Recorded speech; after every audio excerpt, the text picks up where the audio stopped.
You are now entering Video Village.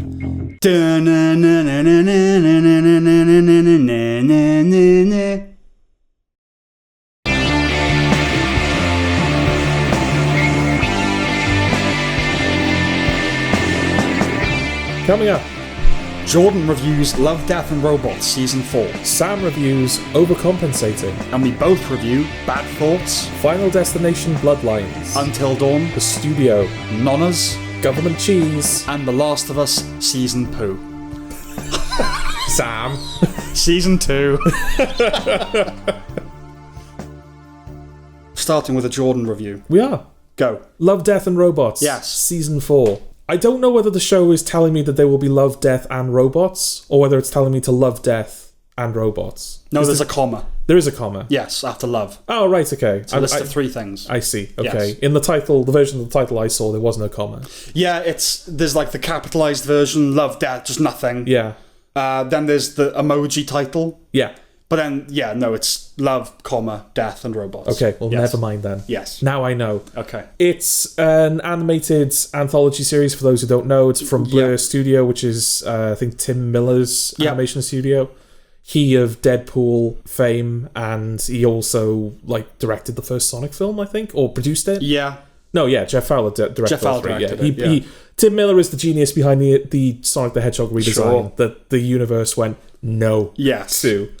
Yeah, it's anthology, Sam, so, join in if you know the words. Every episode is going to be different. Varying returns? Varying returns. Although, I would say the writing is consistent. Shit? Is it consistently shit? It's consistently something. Okay. But it's different writers as well, isn't it? It's like every episode's a short film from a different team, basically. Yeah, it is, but it's like... They're kind of not thematically consistent, but the type of story you're getting. It's a bit sci-fi-y. There's kind of NSFW stuff in there. Yeah. Like adult dark sci-fi. Yeah. That's the tone. Yeah, so they all kind of you're not going to get like a Care Bears episode followed by... of course, yeah. There's consistency there. Yeah. But every episode is a different thing entirely. Yes. Yeah, different animation style, different writing team, different directing team, different voice cast, different everything. Different everything. Except I think it's all the same studio. Mm-hmm. So we'll just quickly breeze through the episodes because it's not really the type of show where you can talk about it in the broadest sense. Okay.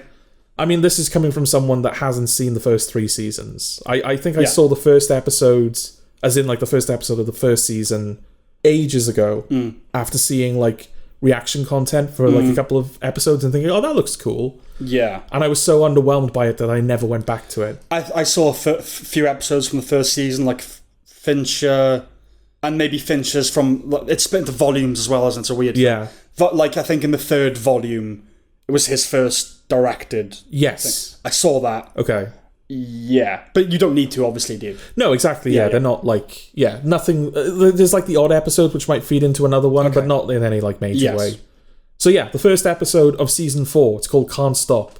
Funnily enough, directed by David Fincher. Yes. You showed me a while ago the live performance of Red Hot Chili Peppers playing Can't Stop It. Was it Slane Castle? Slan or Slane, yeah. Slan Castle. Yeah. Genuinely fantastic live performance. Yeah, it's one of my go-to if you want to show off a live performance. Yeah, because not only is it a really good live performance, but the spectacle of the size of the crowd. Massive. They genuinely rolling off into the horizon like a mountainous landscape, that crowd. This episode is an animated music video of that.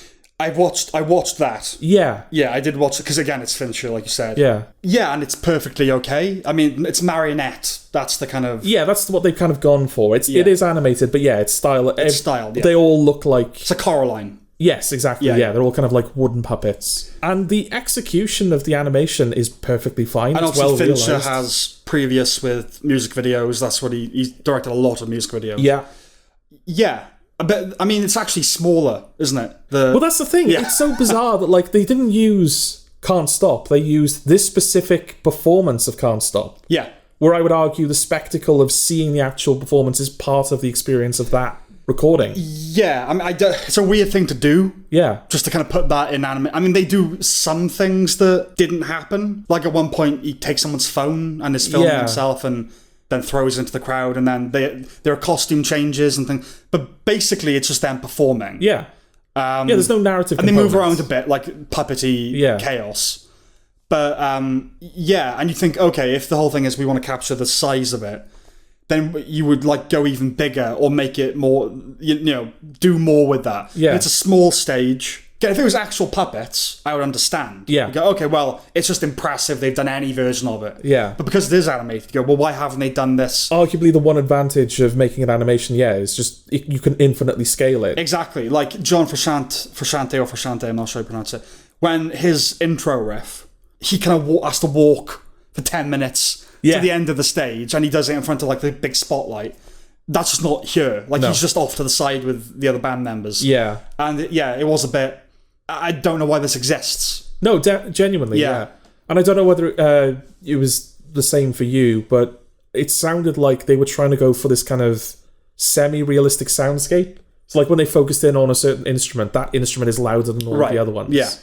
And, like, it gets very distracting when you cut to the singer, then you cut to the guitar, and you're losing certain elements of the track. And, like, it's not a substitute for just listening to that performance. Because you got all this others, like the clanging of the wood and like the different instruments getting foregrounded, and it's like, if I just wanted to listen to this song, it doesn't work on that front. Yes, and it doesn't replace the spectacle of the original recording. No. So yeah, genuinely, why is it that we don't have Mindhunter Season 3, but we have this? Yeah. Well, it doesn't take as long, does it? I would have thought. No. That's probably why. Probably. It's not his fault, is it? It's Netflix's fault. No, I mean, Fincher played his part very well. Yeah. It's a very well directed episode, very well realized animation in the service of nothing. It's a weird thing to do. It's almost like something someone would do on YouTube, just with infinitely greater resources and production value.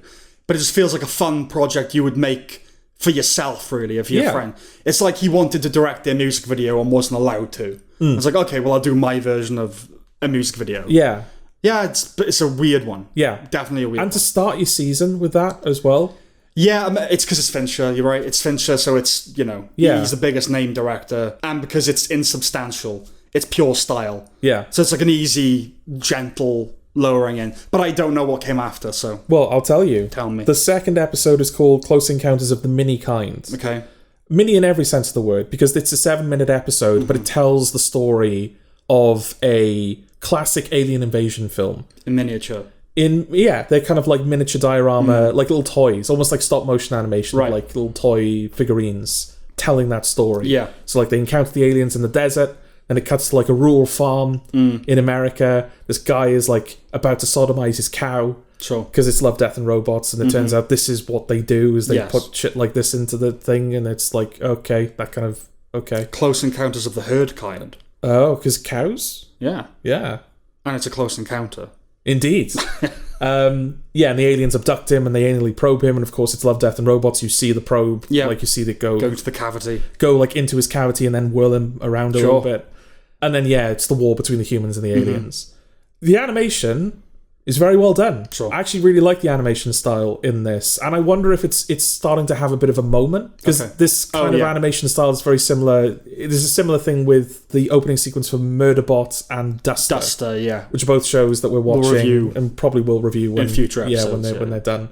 So I really like the animation, but the script itself, it's every alien invasion film you've ever seen, but self-consciously, right? Like that's what it's trying to be.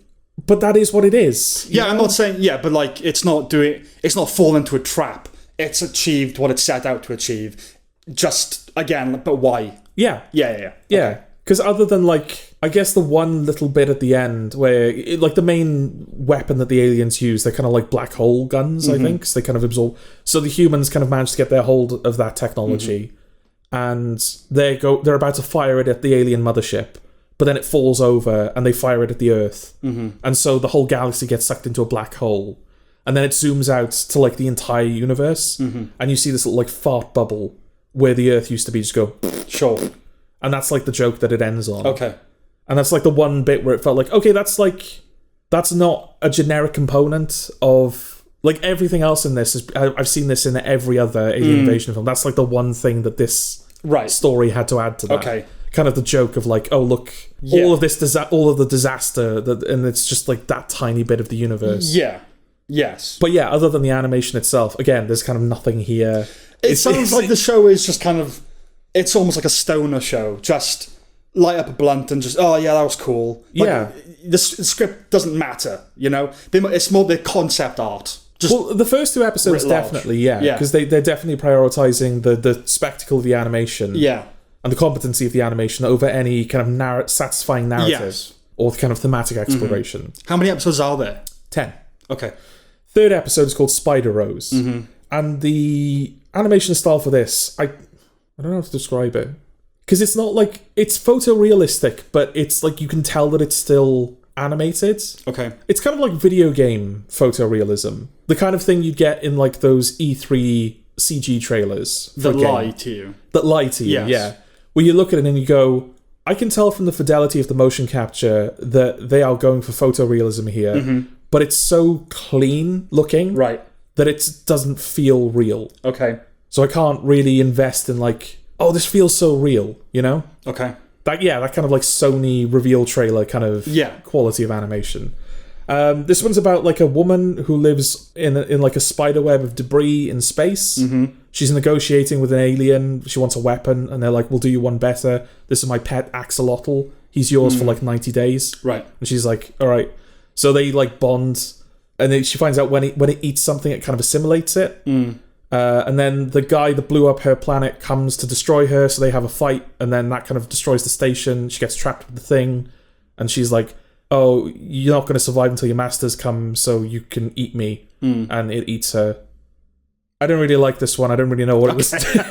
It was because it kind of felt like the first episode is 4 minutes because it's a music video. The second episode is 7 minutes. This was 20. Okay. And it felt like they were trying to shove a lot into that 20 minutes. It kind of felt a bit studenty in the sense that like you can tell that it's overloaded with ideas and there's no real sense of, oh, this is what it's about. Right. It's just trying to capture like a vibe and an aesthetic. Again, kind of what you were saying about like, oh, this just looks cool. Sure. 4th episode, 400 boys. Unfortunately, there are not 400 boys in it. Well, unfortunately for you, maybe. There's the animation style for this one. It's kind of like sort of grungy, graphic novel-y looking. It's not quite the same as the animation you get in a Gorillaz music video, but I could see it being from the same era. Okay, right. Kind of from the same palette, if that makes sense. This is just like a post-apocalyptic story. There are factions that unite to fight the 400 boys. And it turns out the 400 boys are a group of giant babies. Okay. And they fight some giant babies. Again, nothing narrative-wise here at all. I thought the animation style in this was a bit wonky, almost literally, because there are times where it feels like the image is almost italicized. Okay. Presumably as part of the stylization, but there were moments where you could kind of see, like there were kind of black lines at the edge of the frame. And again, that might be part of the stylization, but that almost looked like the edge of the image that they haven't like... You can see the edge of the image within the frame, if that makes sense. Yeah. Yeah, I didn't like this one. Episode 5, The Other Large Thing. This, again, is kind of like... There's an element of stylization to this, because the humans in this, they're almost like Wall-E humans. They're just kind of like these lardy, like waddling things, but with hyper-realistic texturing. Because the plot of this one is there's a cat... an evil cat who is like planning world domination. You hear the cat speak and everything. Yeah. But it's like living with these like fat slobs of owners, and it's kind of can't really do anything. Okay. But then they bring home a robot to do all of their chores, and so the cat bonds with the robot, and they decide to take over the world together. I see. The robot's voiced by John Oliver. That doesn't really factor in at all, but John Oliver's voice was like, oh, okay. The fur texturing on the cat in this episode is probably amongst the best fur texturing I've ever seen. Okay. It looks like genuine fur. Like if you told me they just animated a cat's like face onto a real cat, I'd believe you. Okay. Genuinely amazing fur texturing. But again, like it's just... To what end? Yeah, it's like a short film about a cat that's like, ooh, I'm evil. And then it bonds with a robot, and the robot's like, I'm now going to give you the tools to take over the world. And the cat's like, cool. And then it ends. Okay. It's like a proof of concept for an actual show, or like but they're actual all a bit like that though, aren't and that's kind of the problem. And I think I had a similar problem with Secret Level, where it just feels like, oh, this was just getting started, and we're never going to come back to this now. It's like, I don't know. I think it's the attitude you go in with and what you expect, right? I think the mandate of the show is punky, little, cool shorts. Okay. Like I expect nothing more. Yeah. Don't expect a story. Don't expect to invest anything emotionally. Okay. Yeah, it's like a cool video that you would just show your friend. Like, it's just a 2-minute thing. Yeah, but... Well, it depends what you want out of it. Presumably you want people to enjoy those shorts. Yeah. But if they enjoy them too much, they're going to go, oh, I wanted more of that. That's good, though. But it's not, because you're never going to get more of that. They're done with that. We've moved on now. But leaving the audience wanting more is a good thing. There's a difference between leaving the audience wanting more and being satisfied, and leaving the audience wanting more because it feels unfinished. It feels like we didn't get the thing that we were promised. Yeah. Okay. I fall in the latter. Maybe there are people who are watching this that would fall into the former. It's like, oh, it did what it was supposed to do, but I'd love to see more of it. Okay. Whereas I'm looking at that going, I don't feel like I got enough out of that, you know? It sounds like the thing of it, other than what I said, is just the kind of showcase for different styles of animation. It's definitely that. I like that one. I didn't like that one so much. I like that one. Yeah, look, it depends what you're bringing to it, what you want to get out of it. I don't, it's not a show I would watch. Yeah. But going in, what did you want out of it, Well, I wanted just, like, good shorts with, like, good animation that were, like, just nice little... Complete things. Yeah, just interesting. Because you can do a short film and it feel complete. I don't think there are any. I'm just looking ahead now. I don't think there are any that feel like that. That fit that bill. Okay. I mean, the sixth one, for example, Golgotha. This one isn't even animated. It's live action. Okay.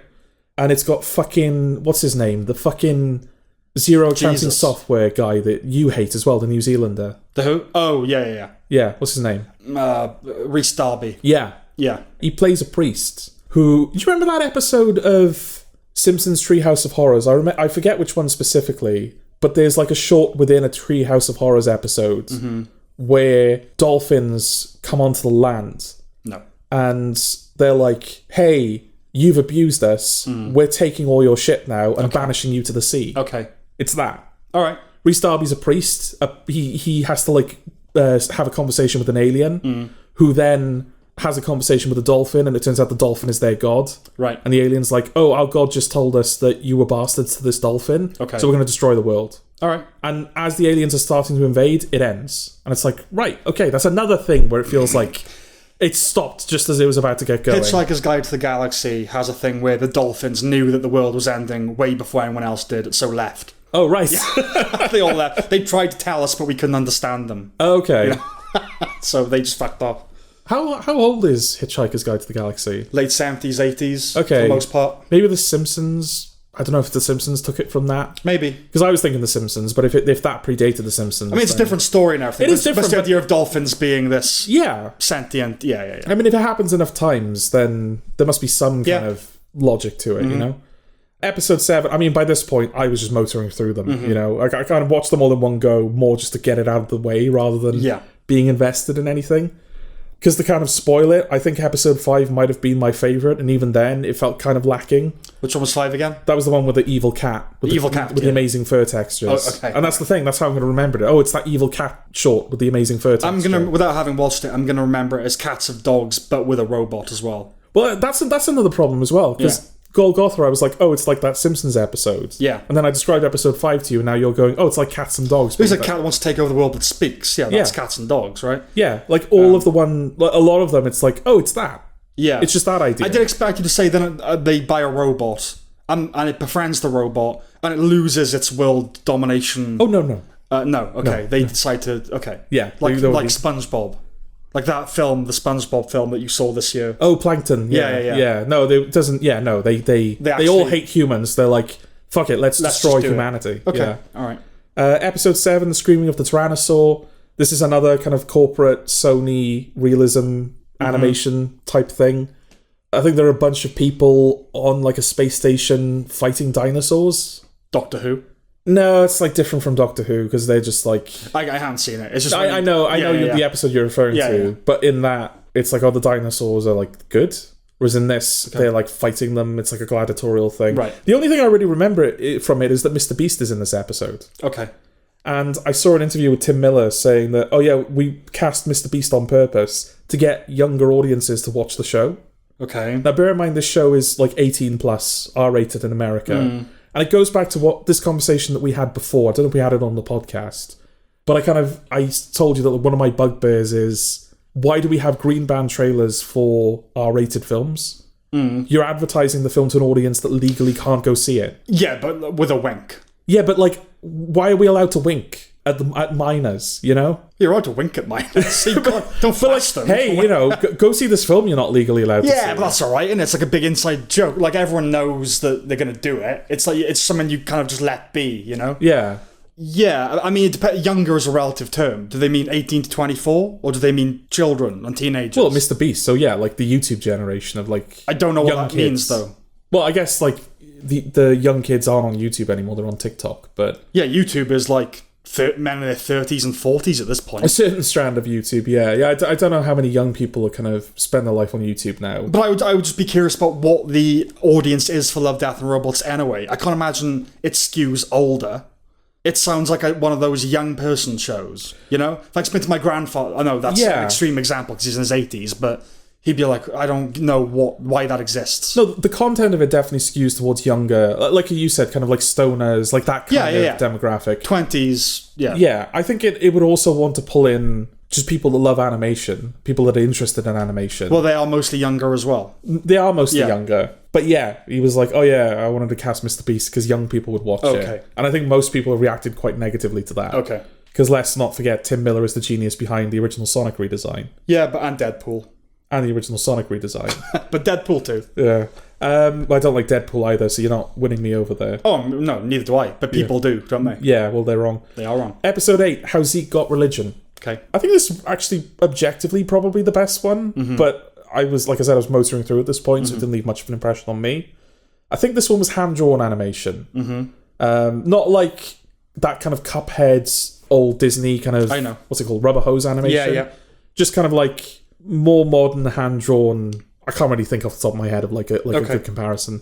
It's about a bunch of like World War II pilots. They are sent to bomb this Nazi stronghold. Turns out that the Nazis are actually summoning a demon, which they fight. They have a dogfight with a demon. Okay. And it's like destroying the plane and ripping it apart. I say demon, actually. It might have been an angel, because it gave me the vibe of like...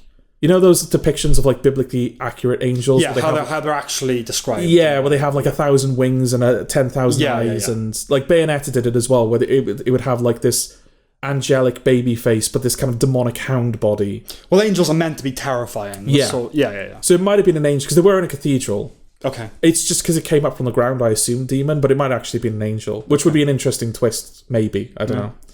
Yeah, and there's a character in it that's an atheist, but then after that encounter, he finds religion. Sure.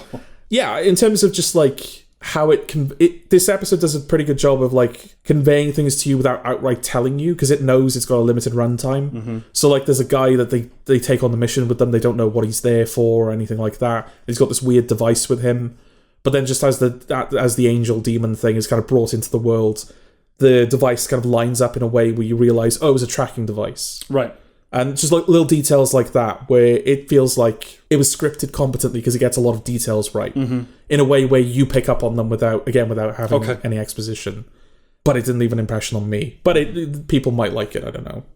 Episode 9, Smart Appliances. You know Creature Comforts? It's Creature Comforts. Okay. But instead of creatures, it's household appliances. Just using the smart appliance thing and think, oh, well, they're actually smart. Yeah. Right, okay. Yeah. So, you know, I think it tries to mimic claymation as well, but it's clearly not claymation. Right. Which was annoying. And also, Creature Comforts, if I remember correctly, they kind of go back and forth, don't they? So they'll just kind of cut to a different creature. Right. And then they return to an earlier sketch. Yeah. And the conversation continues, Yeah, so you'll have conversations that will run through like multiple episodes because they'll just keep cutting back to it and stuff like that. This one, everyone gets their own title cards, and then once the appliance has said something funny, quote unquote, they move on to the next one and they never go back to it. That's funny. What's funny? I find that funny as an idea. It's so important they get a title card, but then they get one line.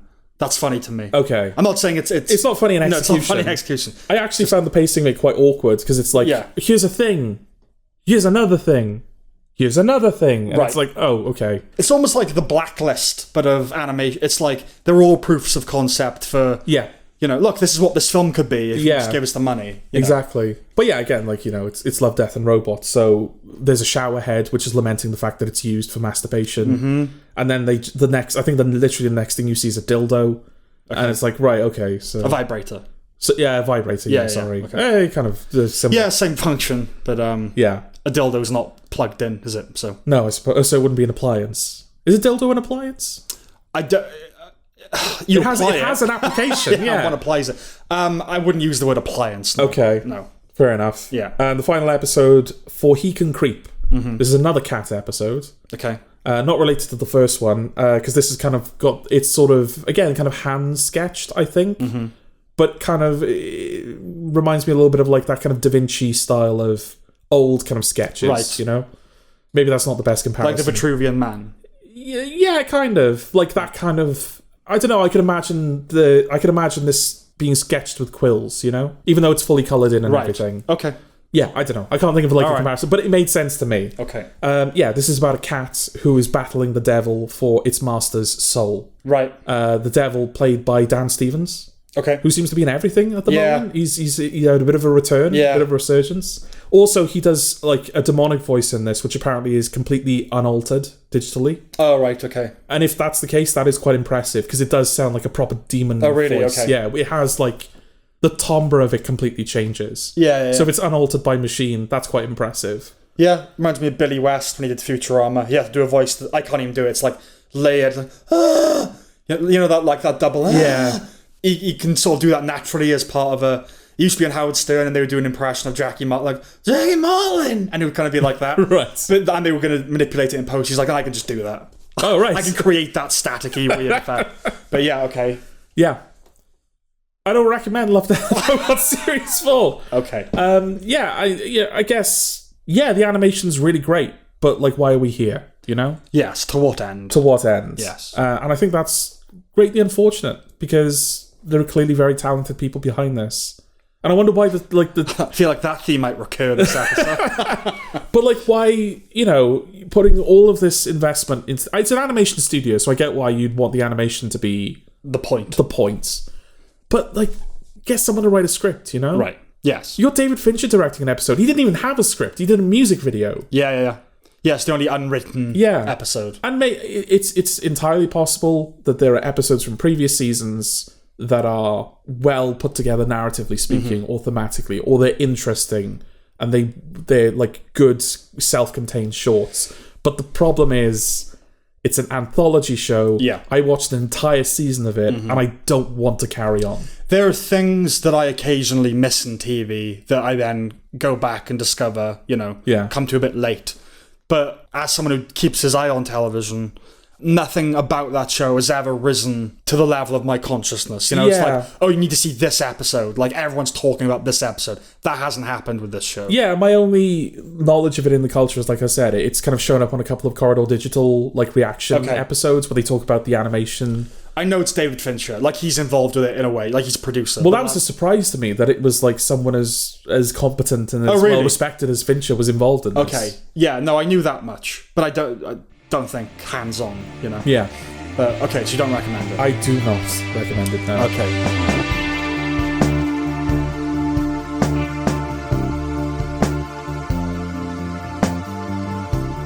Well, let me introduce something to you then. Okay. It's called Overcompensating. Okay. It's about a guy, I guess he's 18, 19, whatever, going off to college. He's gay, but he's in the closet, and he wants to fit in with the frat boys and all that, so he tries to act macho, join what are they fucking called, the fraternities, the doing all the pledges and drinking beer, all that kind of thing. But he's gay, and but he can't be honest. Can you not do that if you're gay? No. Oh. But he can't be out about it, and he kind of has a sort of maybe what is going to be a one-night stand with a girl, but then they don't, and then they become friends, and he confesses to her. It's a college comedy thing. It's big comedy, inheriting the campus comedy mantle of The Sex Lives of College Girls, which you'd never watched, right? Not to say it doesn't try to do the dramatic find yourself and then love it thing as well. The creator, Benito Skinner, he's a social media celebrity. He became famous.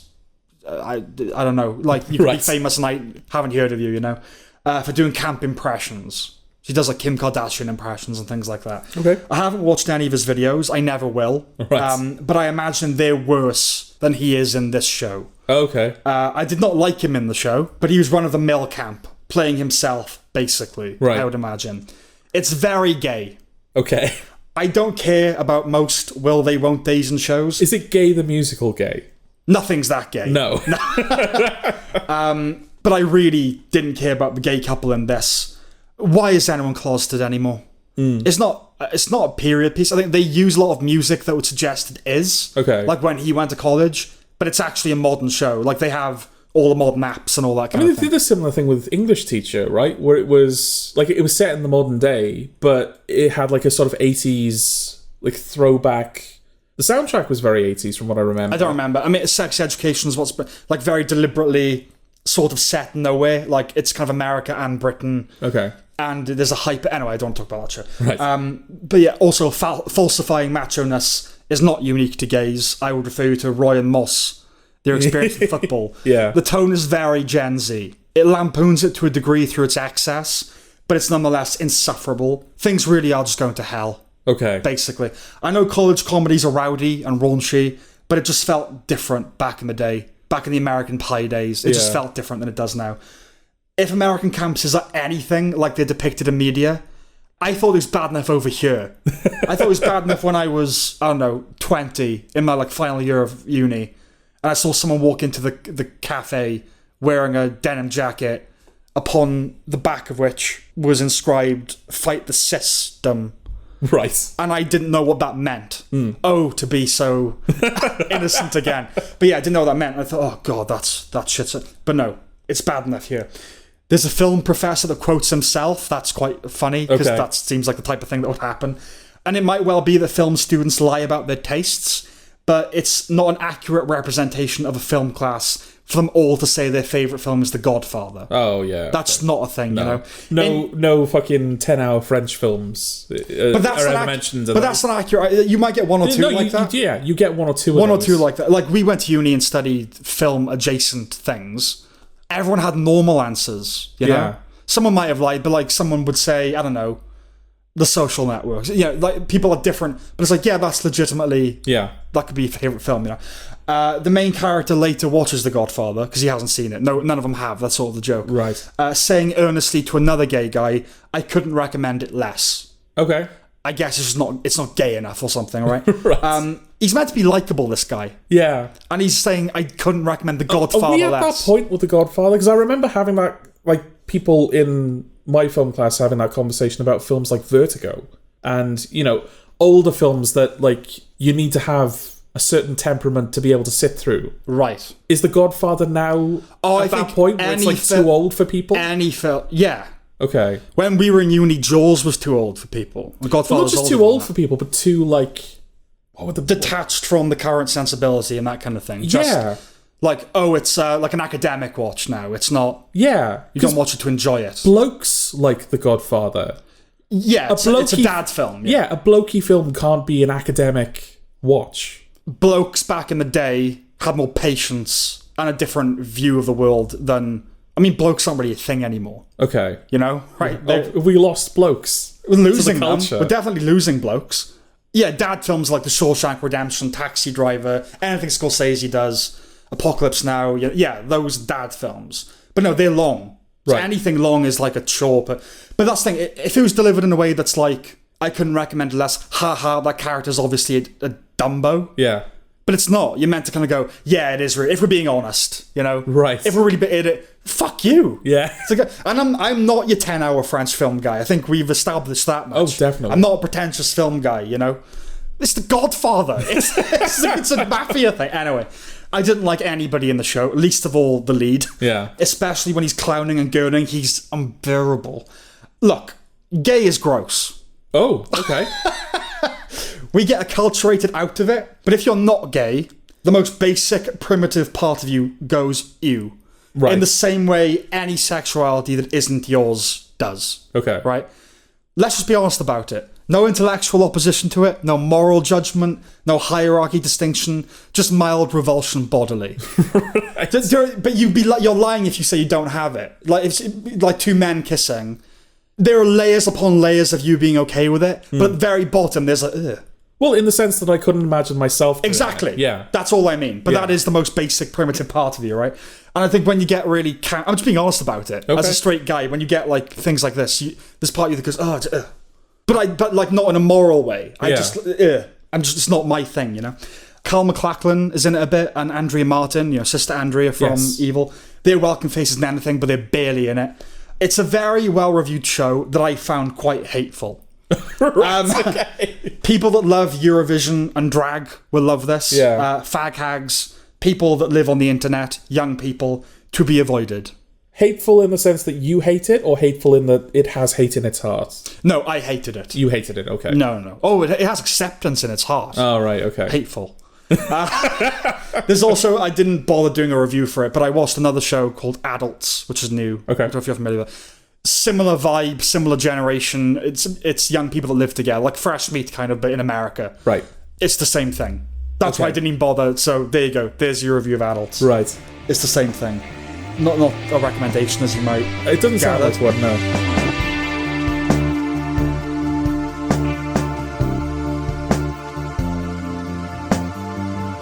So, I think now for mutual reviews. Bad thoughts. You're having bad thoughts? Always bad thoughts. Always bad thoughts. I don't announce them like that, though. No. Bad thought. If I bad have an intrusive thought, if I just see like a knife on a counter, I don't go bad thought. You see a gay person. Bad thought. Bad thought. No, that would imply that I, you know. Oh, right. It was a religious thing. Like, no, I shouldn't. No. Bad taboo thought. I see. No, when I see a gay person, I go, ew. I think I made that perfectly clear. Okay, so bad thoughts. So when I saw the first episode was 17 minutes long, some blood was redirected, I tell you. It's a sketch show. It's a sketch show. Yeah. Yeah. So I feel like it's a Tom Segura sketch show. It's a Tom Segura sketch show. Yes. I don't watch many sketch shows. I think the most recent one I've seen other than this one is I Think You Should Leave. And they're not long episodes either, right? No. Yes, I'm not a big sketch show guy. If a new one comes along that's well reviewed, I will try it. Yeah. Sketch shows, in terms of hit rate, are among the least successful, personally. There are very, very few really good sketch shows. Yeah. Fry and Laurie, Mitchell and Webb, but that's not 100%. Yeah. You know? Yeah, it's hard to do a good... Again, it's diminishing returns. Well, that's the thing. It is anthological in the sense that, everything is kind of self-contained. But unlike an anthology show where you've got one idea per episode, a sketch show, you could have 5 or 6 sketches in a single episode. Of course. So even within a single episode, you get diminishing returns. Yes, and a particularly British thing with sketch shows is to have recurring characters. Yeah. Little Britain, you know, the Fast Show that we return to. They're not an ongoing narrative. There kind of is sometimes. Yeah. But just, now I like this character. You know, so episodes very up and down like that. Yes. Like, good, now it's Lou and Andy, you know. Yeah. This isn't like that. This is just kind of like one or two ideas stretched across 20 minutes of. It feels like he's trying to... Well, there's probably other things as well, but a bit like Don't Hug Me, I'm Scared, where every episode is kind of... They've got like a theme or an idea, like jobs or happiness. That's the idea. And every sketch kind of revolves around that. Notionally. The problem, or one of my big problems, maybe even my main problem with this show, other than the fact that I didn't find a lot of it funny. Yeah. Because no point building up to that, right? Didn't find a lot of it funny. No, a lot of it is not funny, yeah. But they will often end an episode halfway through a sketch. Every time. Pretty much every... I think there's one where they don't. Okay, but the idea is to kind of leave you on a cliffhanger, basically. Yeah. So you just stay tuned. Netflix is all about retention. But it's a 17-minute sketch show. Why wouldn't you just watch the next one? I know that, but look, what age are we living in here? Yeah, but... You can't even count on that, can you? It feels like it contradicts every comedic instinct / rule for you to end a sketch before it's finished. I don't know if it contradicts a rule. I mean, there's nothing that says a sketch can't... It completely kills the pacing of the sketch. Well, it certainly does that. Yeah. But it's hard to think of them, even though the episodes are short, it's hard to even think of them as sketches. They're more like short film. They're like 2 short films an episode. Yeah. You know? Yeah, there aren't many sketches They're protracted sketches, you know? It's not like Little Britain where it's like 15 to 20. Yeah. No, you're talking like 3 an episode, maybe. At most. And one of those is the second half of the one from the previous. Exactly, yeah. But the raison d'etre of the show is to be extreme, right? And in poor taste. Bad thoughts, that's the idea. It's his unfiltered brain, you know, putting it out there. It can be pretty out there. It's supremely dumb by design. Yes. But it's not as unhinged as it might have been. No, yeah. I have seen Tom Segura doing stand-up. Yeah. And I remember enjoying some of his stand-up. I like his stand-up. I like his storytelling. Yeah. I like his podcast he does, not with Bert. The podcast he does with his wife. Okay. Your Mom's House. Yeah. I enjoy that. I like those two together. Yeah. Yeah. Look, comedians being given films and TV shows doesn't always work out. No. As we know. Bill Burr, what was his film? Oh, Old Dads? Old Dads, Yeah. you know. Yeah. They're different disciplines. But if you're funny, give them a film, you know. But look, Woody Allen is sort of one in a million. Yeah, you're not going to get Woody Allen ever, really. Certainly not every time. But in the world of provocation, it's lightweight. Well, that's the thing, because I was watching it thinking, is Tom Segura a provocational man? A provocative comedian. A provocateur? A bit, yeah. Okay, because I was watching it thinking, it doesn't... I don't remember him being like this in his stand-up, and so I wonder if this is someone that is not naturally inclined to be this way, pushing themselves. He's more like that on his podcasts. Okay. But... like, they show a lot of clips, like pretty out there clips he finds on the internet. He's one of those, he's like me, he's one of those guys that, like, he watches videos of people being hurt and, and like, death videos and stuff like that. Yeah. He doesn't often use that for material.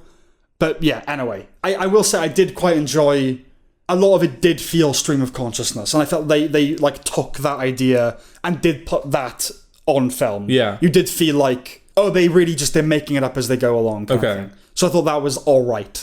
But yeah, far from a knockout. Not great. In a way, reviewing it is a fool's errand because it feels immune to criticism. Right. Like, in the production values don't matter. The acting doesn't, really. Yeah. Making sense doesn't. It's like a reel or a YouTube video. Yeah. Did you laugh? Right? Nothing else matters.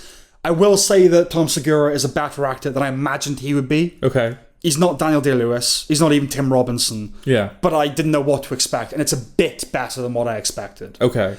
There was a few cameos, the most inexplicable being, Dan Stevens. Yeah. But he was fun, and I did find parts of it funny. Okay. So I laughed at the Steven Seagal sketch. Yeah, I did as well, but that's like a very specific thing he's targeting there. Yeah, it just happens to be a thing that I like and agree with. Yes. You know? The coffee shop violence was entertaining. Yeah. And the image of him schlepping his massive schlong around. Like, when... I'm not... Dick jokes, not my kind of thing. But when he was pulling up to the gym or whatever, with it having to hang out the window like it was getting air, I did find that funny. Okay. Despite myself, I enjoyed that. On the minus side, the A25 sketch was a confused target. A24 has its own flavour that can be pilloried. But what they were parodying was Oscar bait. Yeah. Right? They make Bottle cap! It was that type of thing. Yeah. Right. Yeah. Satan's Alley. So, you know. Yeah. Bad boy father. They make a joke where the stern Korean's name is Jeff. Yep. Jeff again. Yeah. And frankly, I don't want to see Tom Segura's ass once, let alone thrice. Yeah. I didn't need that. I don't know what sketch, because there's probably a lot of thought that goes into, right, what's the first sketch we're going to show people in this sketch show? I think you should leave perfectly chose its first sketch. Remind me? That's the one where he's at the job interview and he goes to leave. Yes, okay, the door. Yeah. No, it opens both ways. Yeah. Brilliant sketch. One of my favourite sketches in And I think years. the final one of the first episode, I think it's the first episode, is the dinner party. The dinner. Yes. The birthday part, whatever it is. Yeah. Where he dies at the end of it. Yes. Yeah. Now that's a good intro to that world, yeah. In this, the first sketch they decide to show, it's kind of like a James Bond parody, or that's how it starts, where Tom Segura... Oh, the assassin, yeah. Tom Segura is like this world-class assassin. He like romances a woman, sleeps with her. Yeah. And he's like, in this line of work, I got 2 rules. It's the killer. It's like a parody of the killer. Yeah. And then he kills the wrong person. Yeah, she steps in front of the target. Yeah, kills the wrong person. And then he panics, and then he shits himself. Yeah. And then he takes down his trousers, and you see that he shit himself. Yes. And what was the name of the guy from Boardwalk Empire and Mission Impossible? Shea Wiggum, yeah. Shea Wiggum. He's like on the phone with Shea Wiggum, and he's like, don't tell anyone. I'll suck your dick. I'll do anything. Right. Like, completely humiliates himself. That's what I think I made that stream of consciousness note just based on that one thing. It feels like, what would he do now? He'd shit himself. Then he offers do you know what I mean? It's like, all the stupid thoughts that would occur to you. Yeah. Yeah. And I don't know if that was the best one to start with. No, I would agree. But like I said, none of the sketches are knockouts. No. Some are better than others, though. Because it's probably one of the smuttier ones. Because like I said, you see, like he pulls his trousers down, you see his arse covered in shit. Yeah. So it kind of, it's not inaccurate, given some of the other sketches that you see, but it's a lot to start with, I think. But that's the idea, right? Just throw you in at the deep end. Like, it's shit, it's sex, it's violence, it's, you know. And then I suppose it's more of a compliment than a critique given the show's mandate. But the black and white sketch was genuinely grotesque. Yes. Yeah, he's fucking a woman, but like a beautiful woman, but she'll only fuck him if he first fucks her twin that's on her back. Yeah, and then as he fucks it and it comes, like its pimples explode. And it genuinely like grossed me out. But again, there's good gross out and there's bad gross out. And I was like, it felt juvenile, you know? Yes. Yeah, like all sketch shows hit and miss. Never dips to 0, but never climbs above 6.5. Okay. I would say, right? It's in that range. If you like Tom Segura, you might as well check it out. Yeah. It won't eat up much of your life. I don't know if I would direct anyone else to it, but that said, if it did turn out to be a waste of your time, it would be meager wastage. Because like the whole thing is probably under an hour or just over an hour. Yeah. So, yeah, that's it, I suppose. I guess the nicest thing I could say about it is that it feels honest in terms of like, it feels like he's made a show that he would find funny. That he wanted to make. Yeah, he wanted to make and that he would find funny. Well, he did. He made it, then sold it to Netflix. Netflix did not commission it. Okay.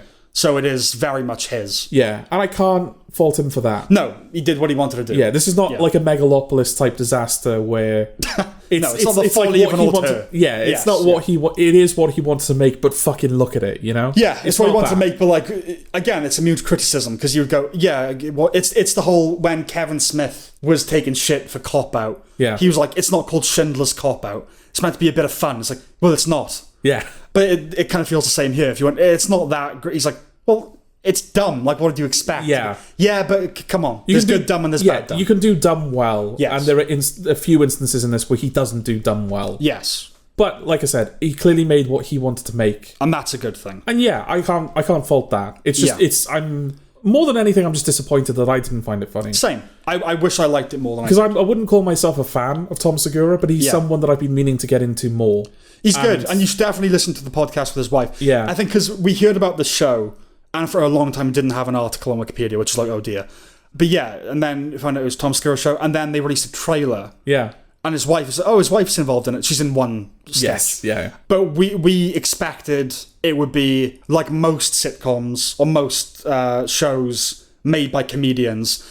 It's going to be about a dad. Yeah, dude in his flat. Middle-aged guy, or usually a comedian. Yeah. Who just has to contend with the pressures of everyday life and his children and little shits and all that kind of thing. And then we saw this trailer and it was like James Bond stuff and we like black and white. I was like, that's not what I expected. Yeah, like a guy running away from like a tornado or like an alien. So we were like, whoa. Oh, okay, wow, this looks different. And it's not that good. Okay. But it's an honest swing. I'll give him that. Yes, okay.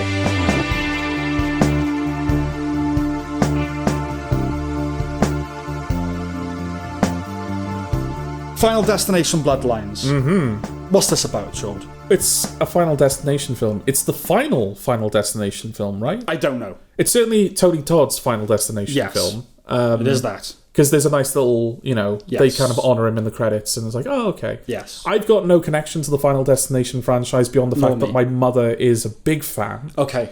Which is a bit of a surprise because it's not the type of thing that she usually indulges in. But I think I've asked her about this and she's like, oh, they're fun. They're easy fun. Dumb, yeah. Dumb, easy fun, these films. Yeah, I hadn't seen any of the Final Destination films before this. Yeah. As far as I could tell, they all adhere to the same basic structure. Yes, exactly the same. Yeah, like Saw, the franchise has its formula and it's sticking to it, yes. Right? I don't know why the critical reception for this is considerably more favourable than its predecessors. Because I don't know what to compare it to. Yeah. I don't know if it's more inventive or anything like that. Okay. I'm not saying it's bad. I'm just saying, I don't know why the others are quite badly reviewed. Yeah, exactly. We can't speak to where it sits in the franchise. No. Yeah. But it is fun.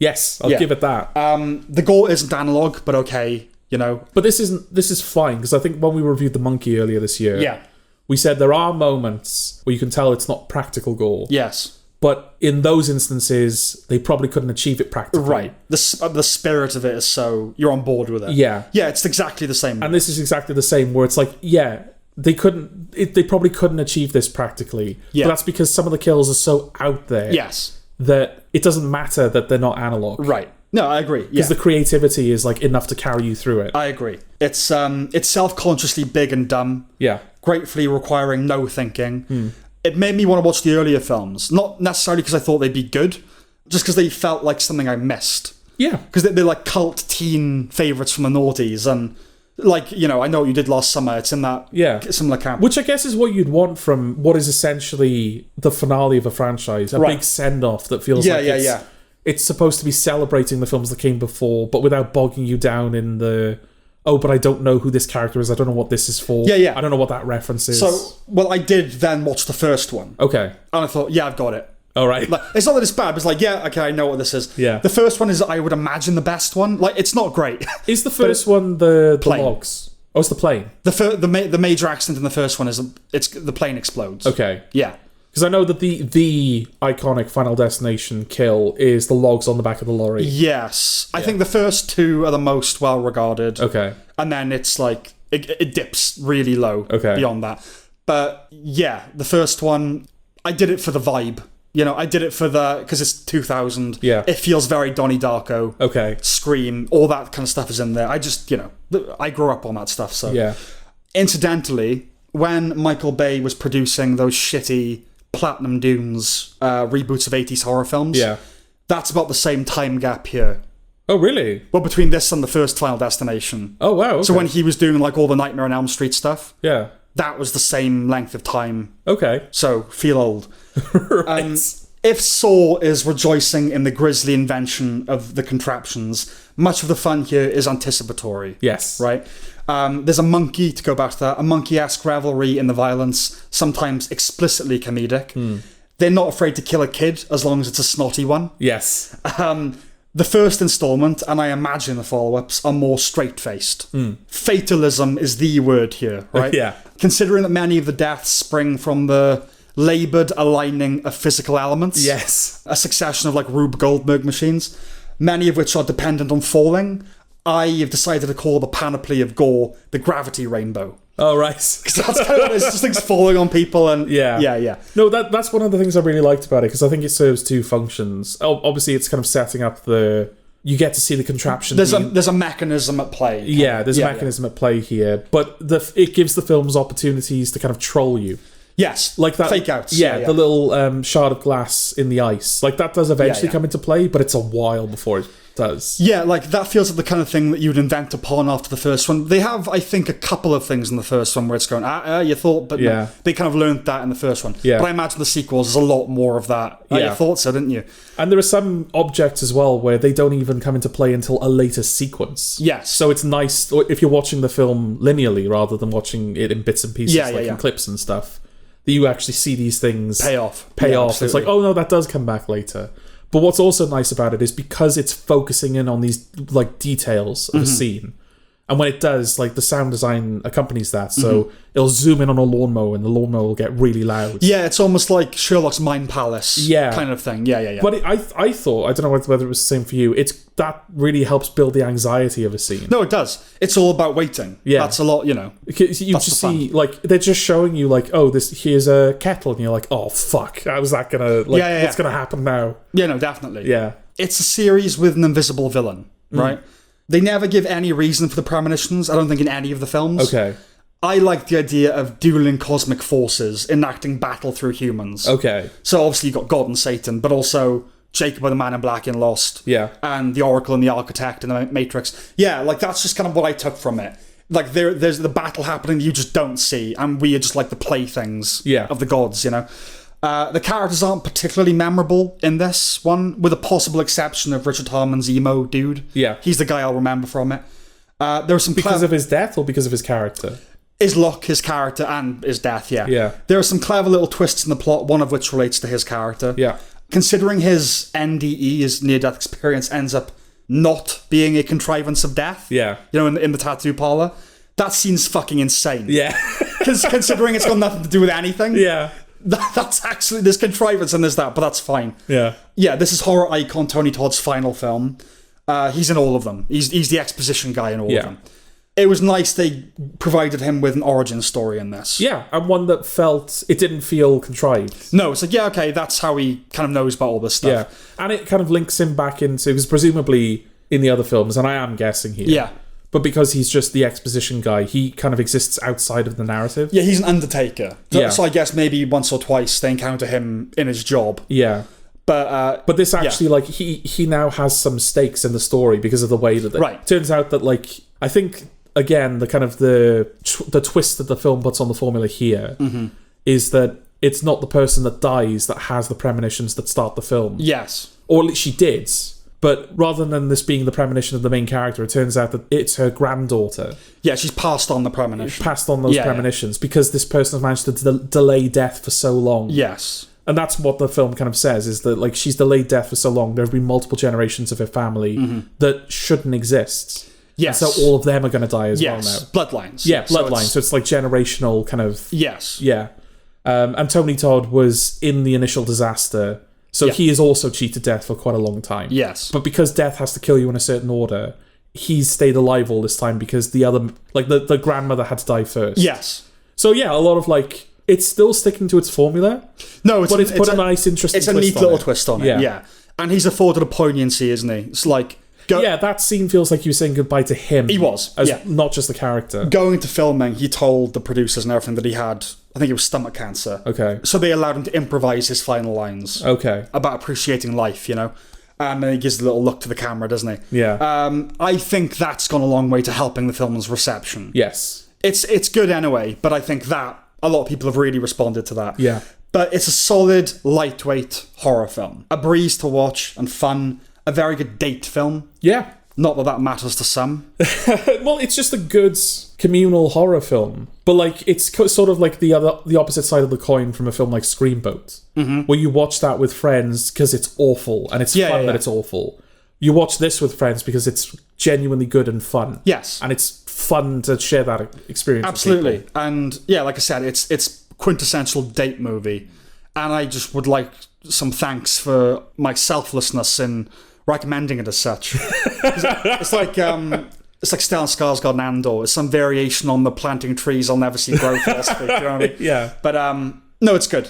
I enjoyed myself. Yeah, I really did. It was a nice surprise. Yeah, same. Yeah, that was like... What's the word I'm looking for here? Especially because it's like the 6th film in a franchise. I think you just assumed, oh, it's just going to be another one. I don't even know what the formula is, but I'm still going to feel the fatigue of the franchise through the film. Yes. And I didn't. It doesn't feel fatigued. It feels like it's got its mission and it's sticking to it. Yeah, on paper, this was definitively... Yeah. Everything about it was, this is going to be a massive failure. Yeah. And it's not. No. So, okay.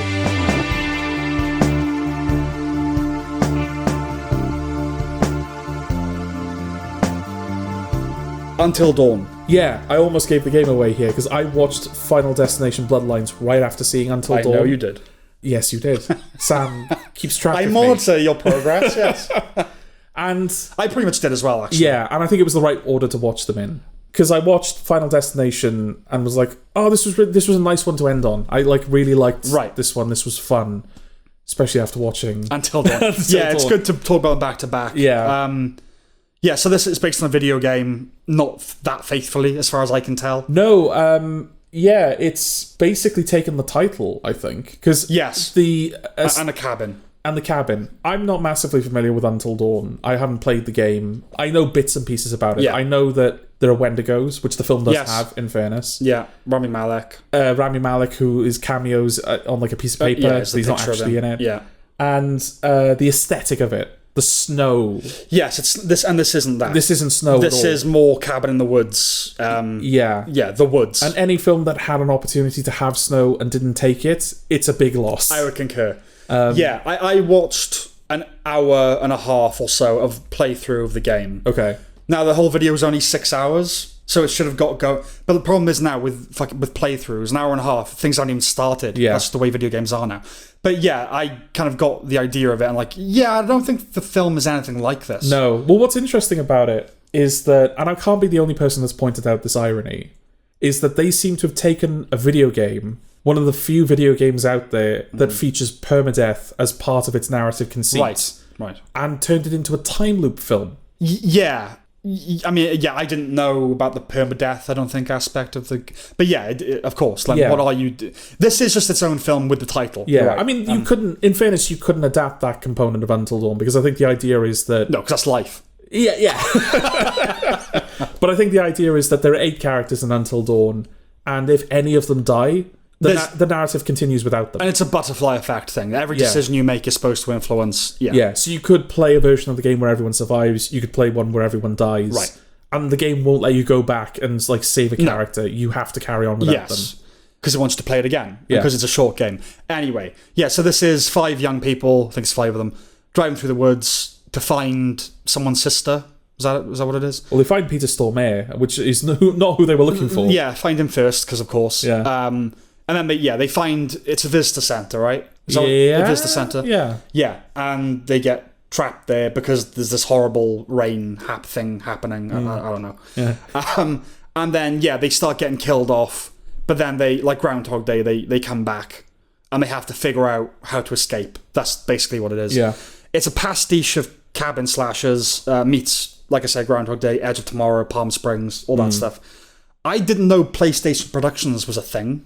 Did you not? Doesn't feel like I did. No. Okay. Like I might have seen another film with it. Well, The Last of Us probably has. Does it? Okay. Well, this at the beginning. Actually, I don't know because it's HBO. I have seen another thing that's got PlayStation Productions. Okay. I'm sure I have. So it's directed by David F. Sandberg, who did Lights Out and Shazam. Yeah. It's a cast of basically unknowns, as you'd expect for the genre. That's what it's meant to give people their break, basically. Yeah. Playing a fairly bland group of characters. I'm familiar with Michael Cimino, like the kind of lead from Love, Victor. I hate his name. Right. He shares it with the director of The Deer Hunter. He's Michael Cimino too. Maya Mitchell from The Artful Dodger features very briefly. Mm-hmm.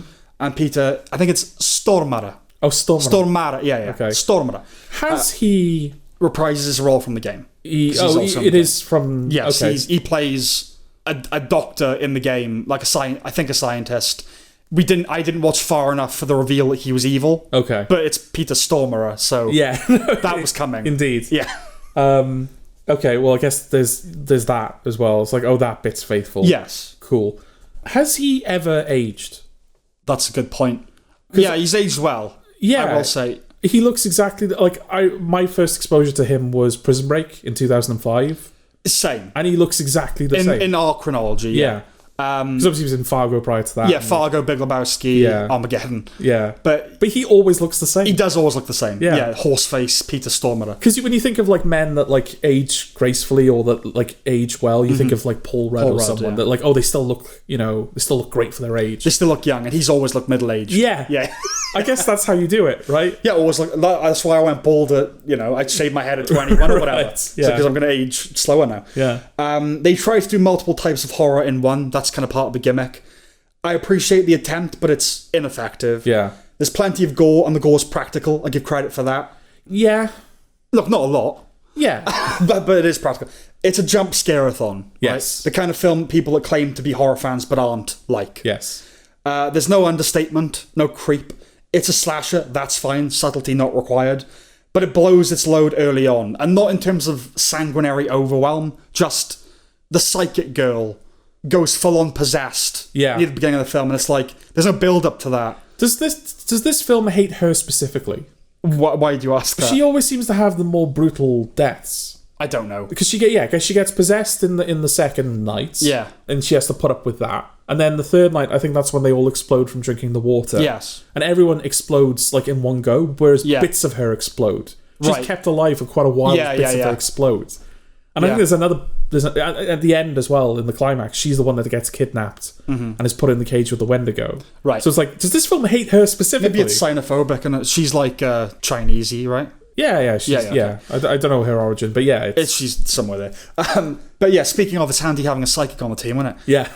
There's a puzzle-solving element that is almost certainly imported from the game. Okay. Not the same type, necessarily, but, like, there's a lot of stuff, right? It's filled with details, props, bits of set decoration that feel video gamey. Okay. You know what I mean? Like, putting the story together. Also very foregrounded M&Ms in one scene. Okay. When they meet Peter Stormare as the Harbinger, twist, the Harbinger's actually the bad guy. There's very clearly just a box of M&Ms in the front. Okay. But yeah, that stuff can work well in a video game, the putting the pieces together. Here it's just, more nonsense. Okay. I didn't really understand the lore and the why and the how, and I didn't try to. Yeah, there was like, this was once a mining town, but then they mined a bit too hard and it all fell into the earth. Right. And as a result of that, we now have like witches and curses and evil clown people and shit. Okay. I know that Peter Stormare is like experimenting on people and he's turning them into Wendigos somehow. Yeah, like they're all going to become Wendigos. Yeah, but like, how do we get from... I don't know why, how do we get from a mining town falling into the earth to water that makes you explode? Yeah, I don't know. I don't care. I didn't care when I watched it. Whatever, that was my attitude. Oh, did you enjoy the bit at the end where Peter Stormare was like, every horror you face reflects a part of your psyche specifically? I don't even remember. When he explains like the thematic... Wait, like the explains the themes. Yeah. Okay. All of that stuff that in horror films, which is generally speak for itself. Yeah. It's like, oh no, you like all of the horrors are a reflection of you, and I'm like, thanks, Peter Stormare. There's a lot of that in film nowadays. Over exposition. Yeah. Well, it does seem to be. There's a couple of like animated films. I don't know if we're going to talk about them because they're not like I've seen them, but they're not officially out over here yet. But it does seem to be like it does seem to feel like that's becoming a genre trope of like lower budget, not as good animated films. Right. You've always got one cinematically literate character to tell you what point in the narrative you're at. Yeah. Meta kind of. Yeah. Yes. It's like, oh, I'm the narrator. Oh, we're in the second act, lol. Right. And it's like, fuck off. No, I agree. Yeah, knowing. Yeah. We're in a very knowing age. Yeah. Yeah. It's not terrible, right? Isn't it? Oh, it's not good. Yeah. Like, terrible. I wouldn't use the word terrible to describe it. Okay. I'd use bad, right? Boring, really. Boring, yeah. But it's hard to think much of it. All of them live. That's a rare novelty. Again, considering the permadeath thing. Yeah. This is like, oh no, they're all going to live. At its best, it's a date movie, but not a particularly good one, especially after the review we just did. Yeah. But for many, it will do the trick. Not for me. No, not for me either. No. Yeah, I can't. There might be people, I think there are people that are a little bit like, really, this is what we did to Until Dawn? Right. There's a review that we're going to be reviewing later in the episode, so I don't want to give the game away too much. We're going to review a review. Talk about meta. Yeah, exactly. But some people are like, oh, really? That one's faithful, but you're completely changing Until Dawn, are you? Right. And not for the better. Because that's the thing. Change it all you want if you've got a better idea. But it doesn't feel like... Well, it's not a fair point to make, because I don't know what the original's like, but I don't get the impression that this is... Like, if this is what the game was, I don't see how this was popular enough to get a movie adaptation. Well, the thing about the game before we even saw the film was that it's meant to be cinematically literate about slasher films. Yeah, and that's the thing as well, isn't it? Yeah, the game is meant to be like a slasher film. Yeah. And so why would you adapt it? It already is that. Exactly. Yeah. Especially since the thing that it's trying to be, i.e. a slasher film, it's not the most cinematically... Like, it's like a slasher films are definitely part of the canon of cinema, but they're not high art. So it's weird that you're readapting it back into a film when it was never going to be a film over a certain quality, you know? I mean, you can have a very good slasher, obviously, but yes, I take your point. Like, when I was younger, GTA 4, I thought, that is a film, or TV series. And I'm sure that a good Grand Theft Auto TV series is possible. How many people at the moment do you think are, like, bidding for that Grand Theft Auto show?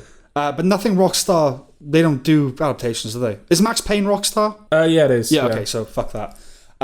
Forget that whole thing I just said. But yeah, like, hasn't been a Red Dead film, there hasn't been. But when I was young, I thought... But I think if there was ever going to be, we're in that era now. Absolutely. Yeah. But I thought GTA 4, what a great film. Now I'm older, I think, what do I add to it? Yeah, exactly. It's a cinematic game, you know. I think that's it. We don't recommend that. We don't recommend it. We recommend Final Destination Bloodlines. We do. We don't recommend that. But not Until Dawn.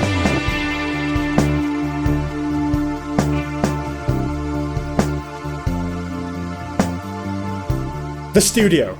Okay, so this is Seth Rogen and Evan Goldberg's show. Seth Rogen plays the lead, who is promoted to be the head of a studio, and all the things he has to face as part of the job. The anxieties working with actors, the political concerns... Because he's a guy that just wants to make good movies. He grew up loving movies, and he just wants to make cinema.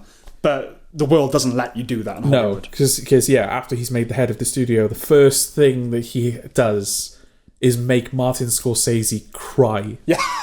And I'll be honest with you, Sam, I never forgave him for that. No. Because I do feel like the earlier episodes, I don't think the show is a big fan of him either, but then as the show goes on, I think it does try to make you feel bad for him. He's like a boob, really. Yeah. Like, he means well, but he's a bit hubristic, and but we'll come to all of that. Yeah. It's shot handheld. Yes.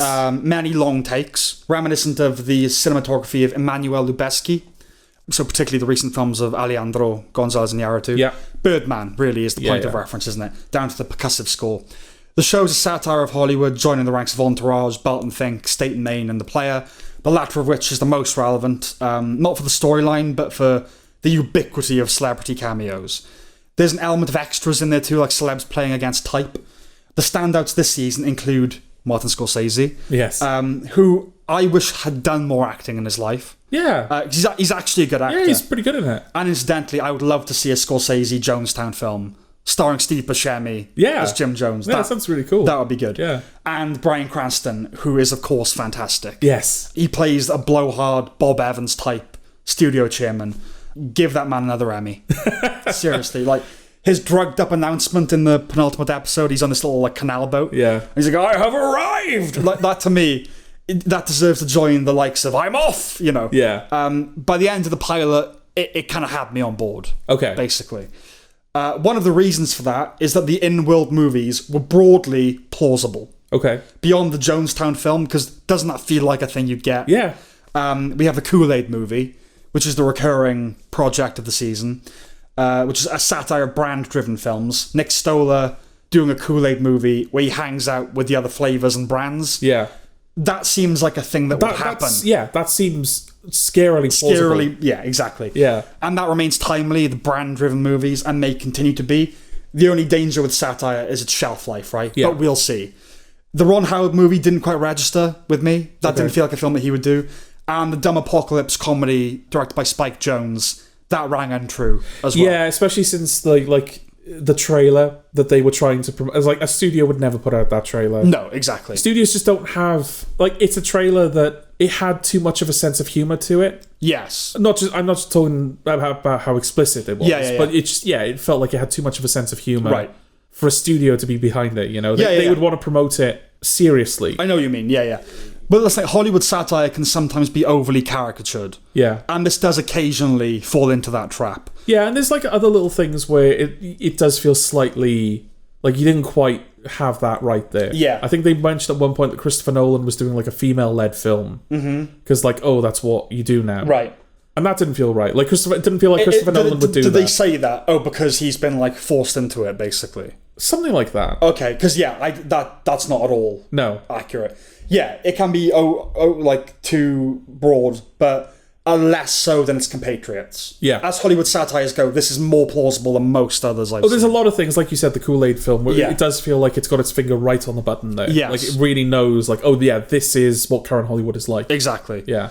Because depressingly, in a lot of ways, modern Hollywood has always been like this. Of course. It's just that it's the specific obsession at the moment is different. Yes. But it's always been like this. Right. Yeah. Yeah, money. Yeah. The standout episode for many will be The Oneer, the second episode. It's a meta single-take job in which they actually mention Birdman.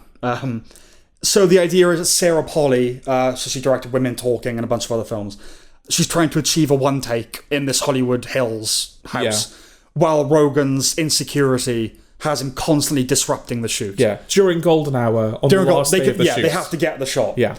And he just wants to be involved in the process. Yeah.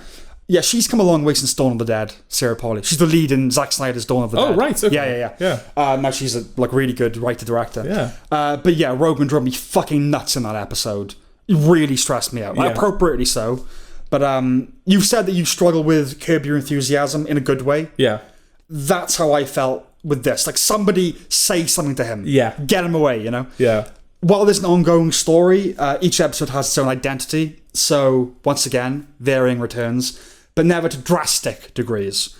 I didn't love the noir episode, only because I've seen that manner of parody a lot. That feels like the most out there one in terms of... Yeah, the style and form of it are different. The subject of the episode imprinting on the actual episodes. Yeah. The Oneer, obviously, it's a one take. Yes. But that, the first episode, most of the show, as you've already alluded to, has a lot of long takes in it. Yeah. So it felt like a natural evolution of that. The only surprise was that, they're doing it in episode 2 rather than right, exactly. Yeah. Because you'd feel like that's penultimate episode / season finale material for Oneer, but they're doing it straight away. Yeah. But the rest of the show feels pretty stylistically consistent. Yeah, but that noir episode, like, because they're the way it's filmed is the same. But the fact that it's kind of leaning heavily into there's no self-awareness about the fact they're behaving as though they're in a noir film. Yeah, because they're looking for a film review. It's like It's more like Community. That's a perfect comparison. Actually, it feels like a Community episode where it's the genre Community episode. Exactly. I did enjoy the shot of the film reel rolling down the hill as I wept. Yeah.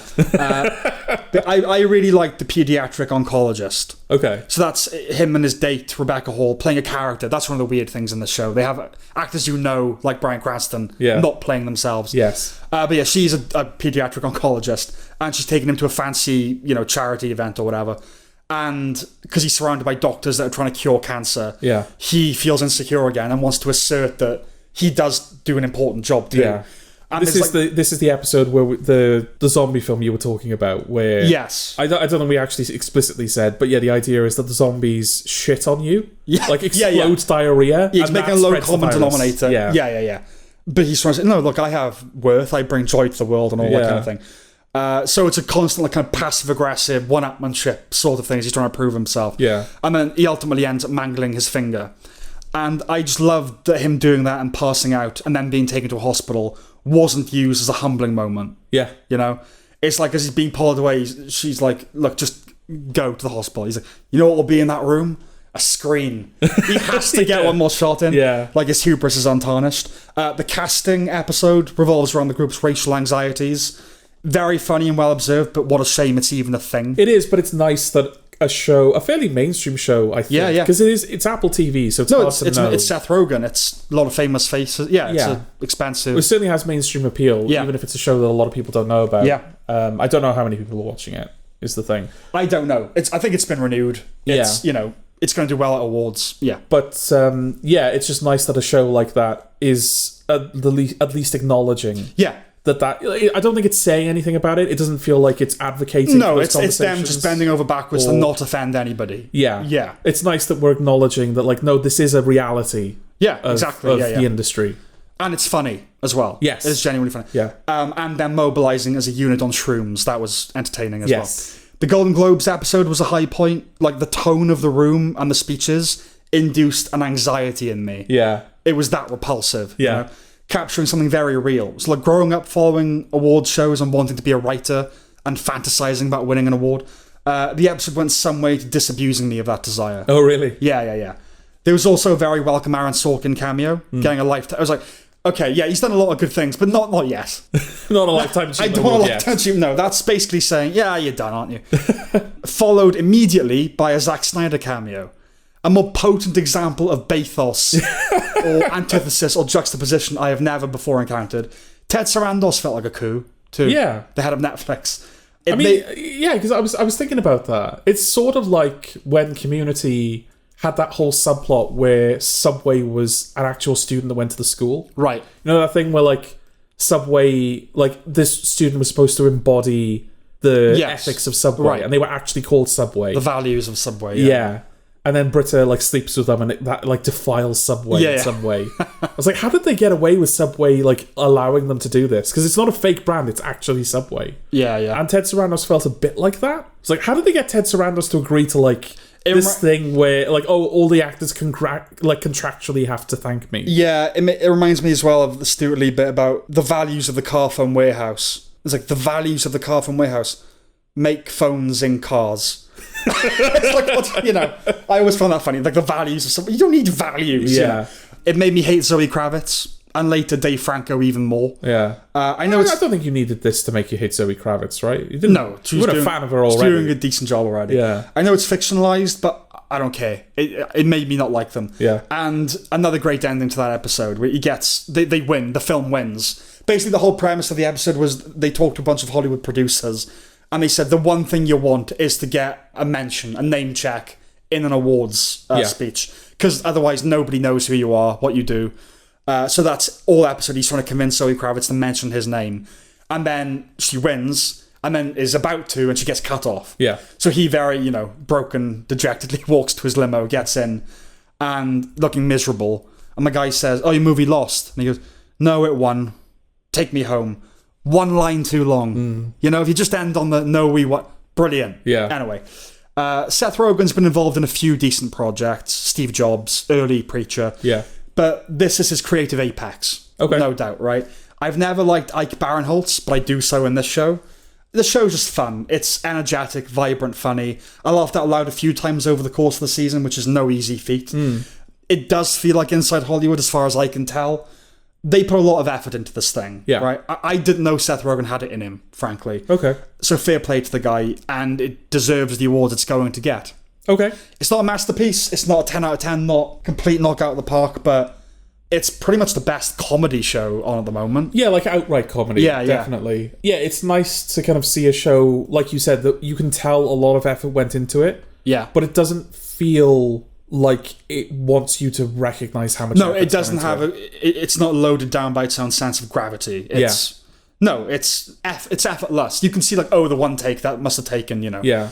But most people watching it are not going to think about the technical realities. They're just going to go, it's funny. And like the long takes, a lot of the time, the long takes feel very natural in terms of where they come from. They're not peacocking. They're not.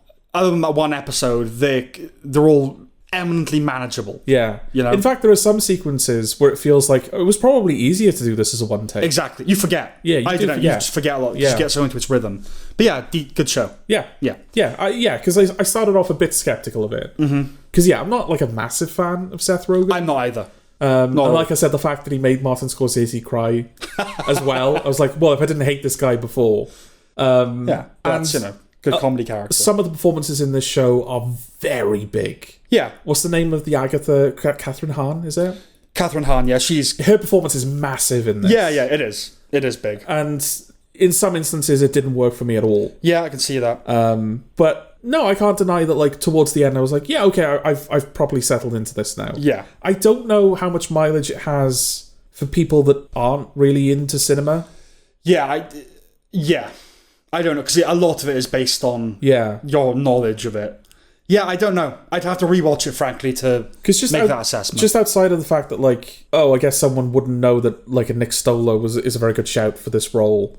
Yeah. Or you don't know that Ron Howard is kind of playing against type. Well, I'm trying to think of, like, The Pit, right? Yeah. Which is, you don't know what's going on in terms of what they're doing, but it doesn't matter, because you get the wider thing. Yeah. With this, I'm trying to remember whether they kind of really make it explicit in like the why it's important that she get the shot. I think that would be the biggest hurdle for people. It's like, well, what are the stakes and why does it matter? Yeah, it's only a film. And in fairness, they do have that oncologist episode where it feels like they're kind of addressing that directly. No, they know it's not the most important thing in the world, right? But like a lot of time, it doesn't matter though. Like you can watch Dinner Ladies, it's like, well, nothing matters less. Yeah, but hey.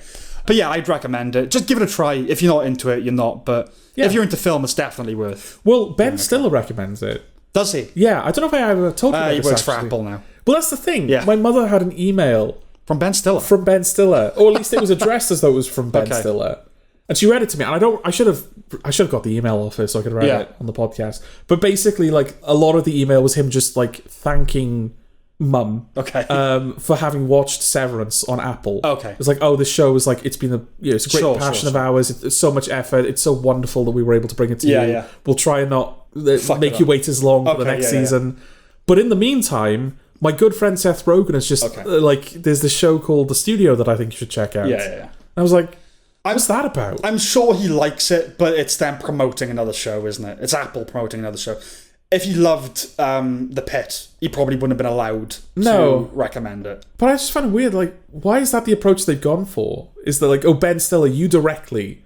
Well, because you're meant to feel like you're getting a personal thing from the guy. Yeah. And, if he's taken the time to recommend this thing, I might as well check it out. Okay. I'm not saying it's going to work, but that's... No. Look, corporate psychology is a whole fucking... But, a recommendation. Yeah. Okay.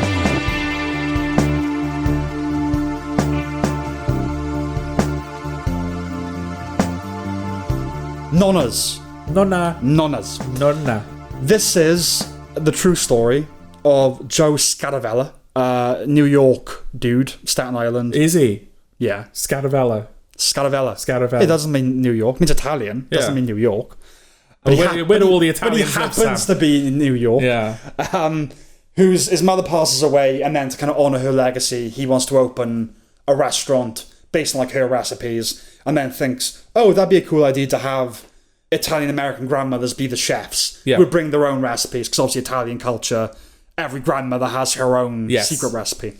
It's a food film, right? Yeah, don't watch it hungry. No, definitely don't do that. No. So it joins the likes of Tampopo, which is considered like the food film. Okay. Chef and Big Night, and the food looks good. Yeah. We begin with a montage of cakes and pastries. While I'm not a big cake guy, it's no good exposing me to beautified sequences of them. I'm telling you, no good at all. This isn't your wanky London cuisine. This is Italian, motherfucker. Like, this is... It's fucking meatballs and cannoli. It's that kind of shit. It's actually this stuff on the plate. Yeah. Cooking is something for which I'd love to develop a proficiency, and this was a good reminder of that. Okay. Like Ratatouille and Pig, it talks about how food connects us back as well, right? Yeah. Memories.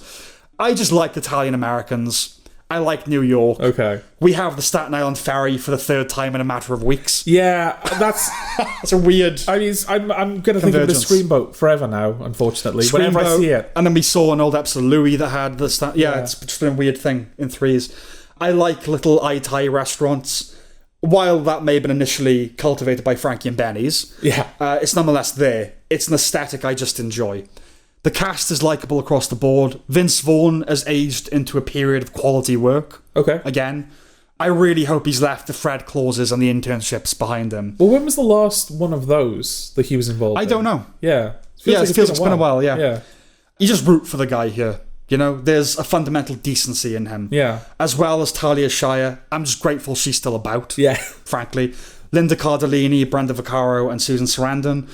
I've never thought much of Joe Manganiello, but here there's a warmth to that guy. We have a few Sopranos alums. It might not be possible to make... I was gonna ask that, yeah. to make a film in New York about Italian Americans that doesn't feature them. But yeah, we have Lorraine Bracco, who's not Dr. Melfi. No. Here. Michael Rispoli, and Drea De Matteo, who is a real surprise. Mostly because she's kind of a controversial figure now.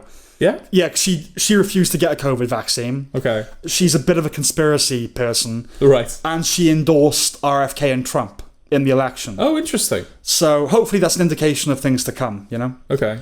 It's directed by Steven Chbosky, who brought us The Perks of Being a Wallflower and Wonder. If he has a trademark, is that his films have heart. And warmth. And warmth. He'd work well film. for Pixar. You know, I could see this being a Pixar film. Yeah. Obviously Ratatouille I mentioned, but old Italian grandmother's cooking. Like, that's new Pixar sort of Yeah, thing. it's the type of film where, like... Coco-y. Yeah, it's not, like...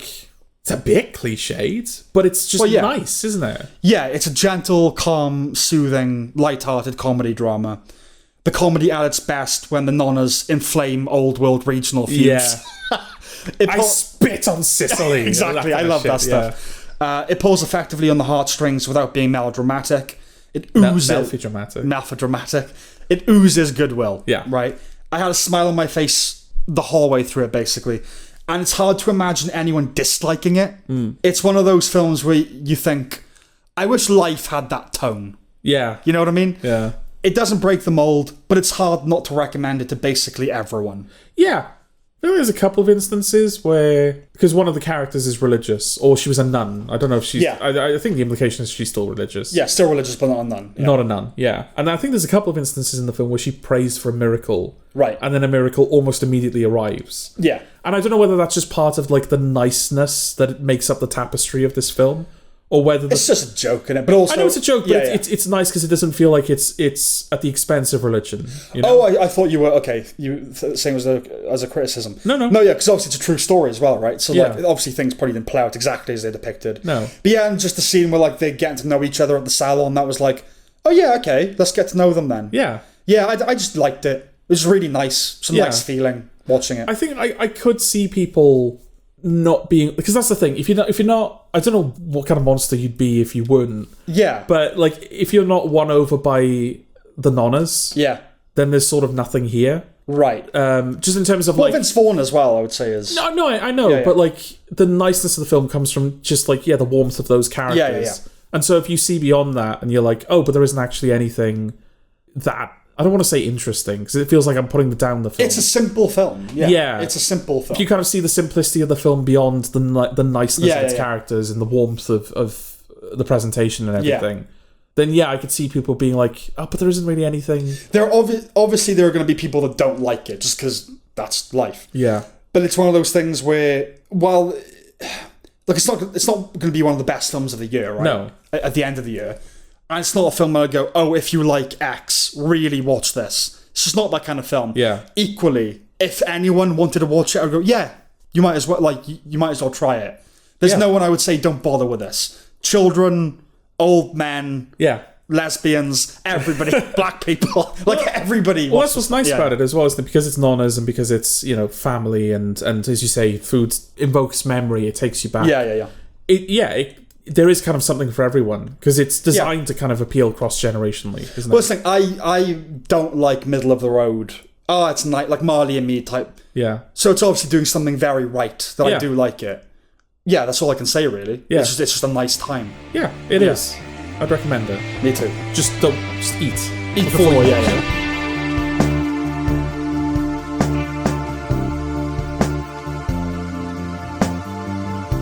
Government cheese. I didn't know government cheese was a thing. Didn't you? No. Yeah, I've heard of government cheese. Okay. I assume it's not a British thing. No, it's an American thing. Yeah, American thing. Because it's one of those shows where it's the kind of title that makes you go, ooh, what's that? Yeah, exactly. But they do when they kind of justify it within the show, it's like, okay, I see why they chose that title. Right. But as someone that is not American, just government cheese. I was like, it is a little bit of a niche reference. Yeah. But no, I've heard like comedians use it as like not heckles, but like in roasts and stuff, like, oh, he eats a lot of government cheese. Okay. All that kind of. Anyway, it's basically about a guy that comes out of prison. He's led a life of crime, and now he wants to turn his life around because he's come up with an invention. It's a drill that self-sharpens, right, as you use it. Yeah. But in order to get that financed, is he going to have to be drawn back into a life of crime? Yes, because when he was let out of prison, before he was let out of prison, there was a riot or a fight or something. And he is sort of involved in that. He was put in solitary confinement, but someone took the fall for him because I think they thought he killed someone or something like that. Honestly, I can't remember now. Yeah, that bit I don't quite remember. But for something happens, and in order to get out of prison, someone else had to take the fall for him. And it turns out that person is connected to a crime family. Right. So he's now in debt to them. So while he's trying to kind of live a life of authenticity, he's also in debt to a crime family. So that's kind of pulling him back into a life of crime. Yes. One of the creators and showrunners is Paul Hunter, who's a veteran music video director more than anything. Oh, right. As far as I can tell, doing a little bit of research, the only other non-musical project he's helmed is 2003's Bulletproof Monk. Oh, right. You ever seen that? No. It's a Chow Yun-fat. I know it by reputation. Sean William Scott action. Anyway, that was the last thing he did. Okay. And now government cheese. Yeah. 22 years later. It's an odd little thing. Yeah, it's a very particular is kind of the only word I can think of. Yeah, idiosyncratic. Yeah. Yeah. Just like, you've got the little details, like the fact that it's a self-sharpening drill. Yeah. And I think you mentioned the fact that the sun is like a pole vaulter. Yeah. That feels like a very specific choice. Yes. But just the tone of it and like its presentation and how things unfold. Like during that fight in the prison in the first episode, the room floods and they're all underwater, and it's got a very like distinct aesthetic to it. Yeah. And it's one of those shows where like you kind of couldn't show an image of the show without people knowing what show it is, you know? Yeah. No, absolutely. Yeah. David Oyelowo, the lead, very likeable lead. The dialogue is fun, and one has no idea where it's going when you're watching it. Nevertheless, one can detect the influences in the mix. A sprinkling of pinch-on in a Coen Brothers world. Yeah. A peculiar invention, the drill. That mode of protagonist, an ex-con that's found God and trying to go straight and start a business. It's set in Los Angeles, but much of the time it feels like it could be the Midwest. Yeah. 1969 period dressing with those cars, those bungalows, a lot of wood paneling, texture, you know. A serious man is what came to mind. The crime family as well, where it's like 8 brothers or something. They're like French, and there's like 6 or 8 brothers. That's Coen-y. Yeah, that feels right out of Fargo, you know? Yeah. The show as well. The show, yeah. But yeah, a serious man with somewhat less gravitas and a less acute sense of cosmic, divine spookiness. And not that serious, man. Exactly. That providence is still in there, right? But with a serious man, there's an overhanging portent, a mystery, that Barton Finky dread. Here it's more casual. He's a man of faith, and he outright communicates with God. One way, that is. Yeah. Maybe. But there's even standing on the rooftop in the summer heat surveying the neighbourhood, which is like the definitive image of a serious man. Yeah. There's an aspect of Wes Anderson in the kooky design and costuming. Just the colour of it as well. The colour, yeah, it's browns and yellows. And yeah. pole vaulting, yeah, that's the kind of quirky pastime in which an Anderson or Coen character would engage. Yeah. The opening of the second episode is very Andersonian. The story within a story, the on-screen font, shot composition, camera movements, aspect ratio, music, all very Anderson. There's a dryness to it as well, which I think is reminiscent of both creative forces. Yeah, absolutely. Yeah. There are other winks and nods, notably the Wizard of Oz with the ruby slippers, the shoes poking out, which again ties us back to the Coens with the Fargo series, because obviously Wizard of Oz was the thing there. Sunita Mani was a surprise. Which one's that? The one that comes out wearing those shoes. Oh, yeah, because she never comes back, does she? No, but Mr. Robot, Hacker Girl. Even if she's playing a hardcore 60s iteration of the Manic Pixie Dream Girl, which I'm going to call far out hippie groovy chick. Right. It's an atypical narrative, but straightforward, eminently simple watch, contained to a surprisingly concentrated time frame. Yeah. There's a rather harrowing scene of Hampton being slowly devoured by a colossal catfish. Yeah. The wife-centric episode felt like an unnecessary distraction, but I appreciate the show has a meandering style to it. Yeah. I get why it's there. Yeah, it's to give her a context, that she's a woman, she wants to be a woman in the world. And yeah, but I think, that was probably the first time where it felt like a show to me, if that makes sense. Right, okay.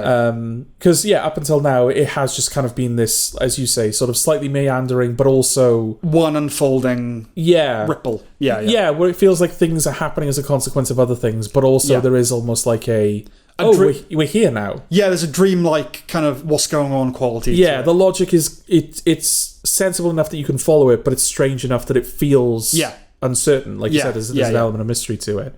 But then when you've got the wife-centric episode, which is happening at the same time as the episode before, but obviously that's from Hampton's perspective, and now you hear it's like, this is kind of starting to feel like a... Right, because we're seeing another character's perspective. Yeah, like a 10-episode prestige drama. This is the type of thing they do now, Right. I really like the synagogue episode too. Thought that was good. Oh yeah, that was a good episode. Like a Jewishness, that's another Coen thing, but Italian Americans, Jews, all that's my thing. Right. Like John from Cincinnati or Lodge 49, though far less obtuse, this is artisanal television, right? It's craft beer television. Yeah. A cult hit or a cancelled flop or both. It's far from perfect, and it can get too diffuse, but I'd be lying if I said I didn't have a decent time. Yeah. But I cannot envision it being renewed. This is textbook cancelled after one season. Well, that's the thing. The ending feels like that's what they're going for, right? Because I don't know how you felt about the ending, but it did feel a bit that it like... could have been the ending. Well, no, yeah, kind of, but also like, is that the ending? Yeah. That feels a bit not great as an ending, Well, it's obviously they wanted to go on, I would imagine. Yeah. But I can't see that who's watching this? Yeah. Have you heard anything about government cheese? Not at all, but I mean, I've been surprised by other shows where I'm like, no one saw this, and then another season comes out, it's like, oh fuck, I guess people will see it. Maybe it will, but to me, it's just all the makings, all the hallmarks of a one and done, I hope not. I mean, it does feel like the kind of show where I think people will probably find it a couple of years too late, I don't know. Like, with all the TV there is now, it used to be easier finding obscure gems. Now, I just feel like it's over, right? It's gone now. Yeah, which is why this is cursed to kind of be found after its time. Before no, but I mean, like, it's not even going to be found. It's, like, so buried. Because everyone's just taking the next thing as it comes, right? Yeah. You have a list of films and shows to watch from yonder. I do. And you don't even have time to dip into the backlog. No, that's very true. But look, we'll see. We'll see. But, there haven't been any conversations around government cheese. No. But should there be? Are you advocating for that? I recommend it, but just know it's kind of a weird show. Yeah, but like good weird. It's not. I don't weird. I don't think it's a kind of weird that would put you off. No, it's not other world. Even though there might be, God might be involved. Yeah, it's kind of Fargo at its weirdest is a lot weirder. Yeah, and The Leftovers. I'm talking like weird TV shows. Those are much better than Government Cheese. Don't get me wrong, but Severance is a lot weirder than this. Severance. I would recommend it to like a TV person. Okay. I don't think it's for a casual viewer. A casual viewer would be a bit like, I don't know what this is or why. I mean, they're not long episodes either. No, it's not a hard watch. Yeah. And if you did, you might, because, there's an element of thriller to it because of the criminal aspect. But we recommend it because that's what we're here to do. Yes. Is to draw your attention to it.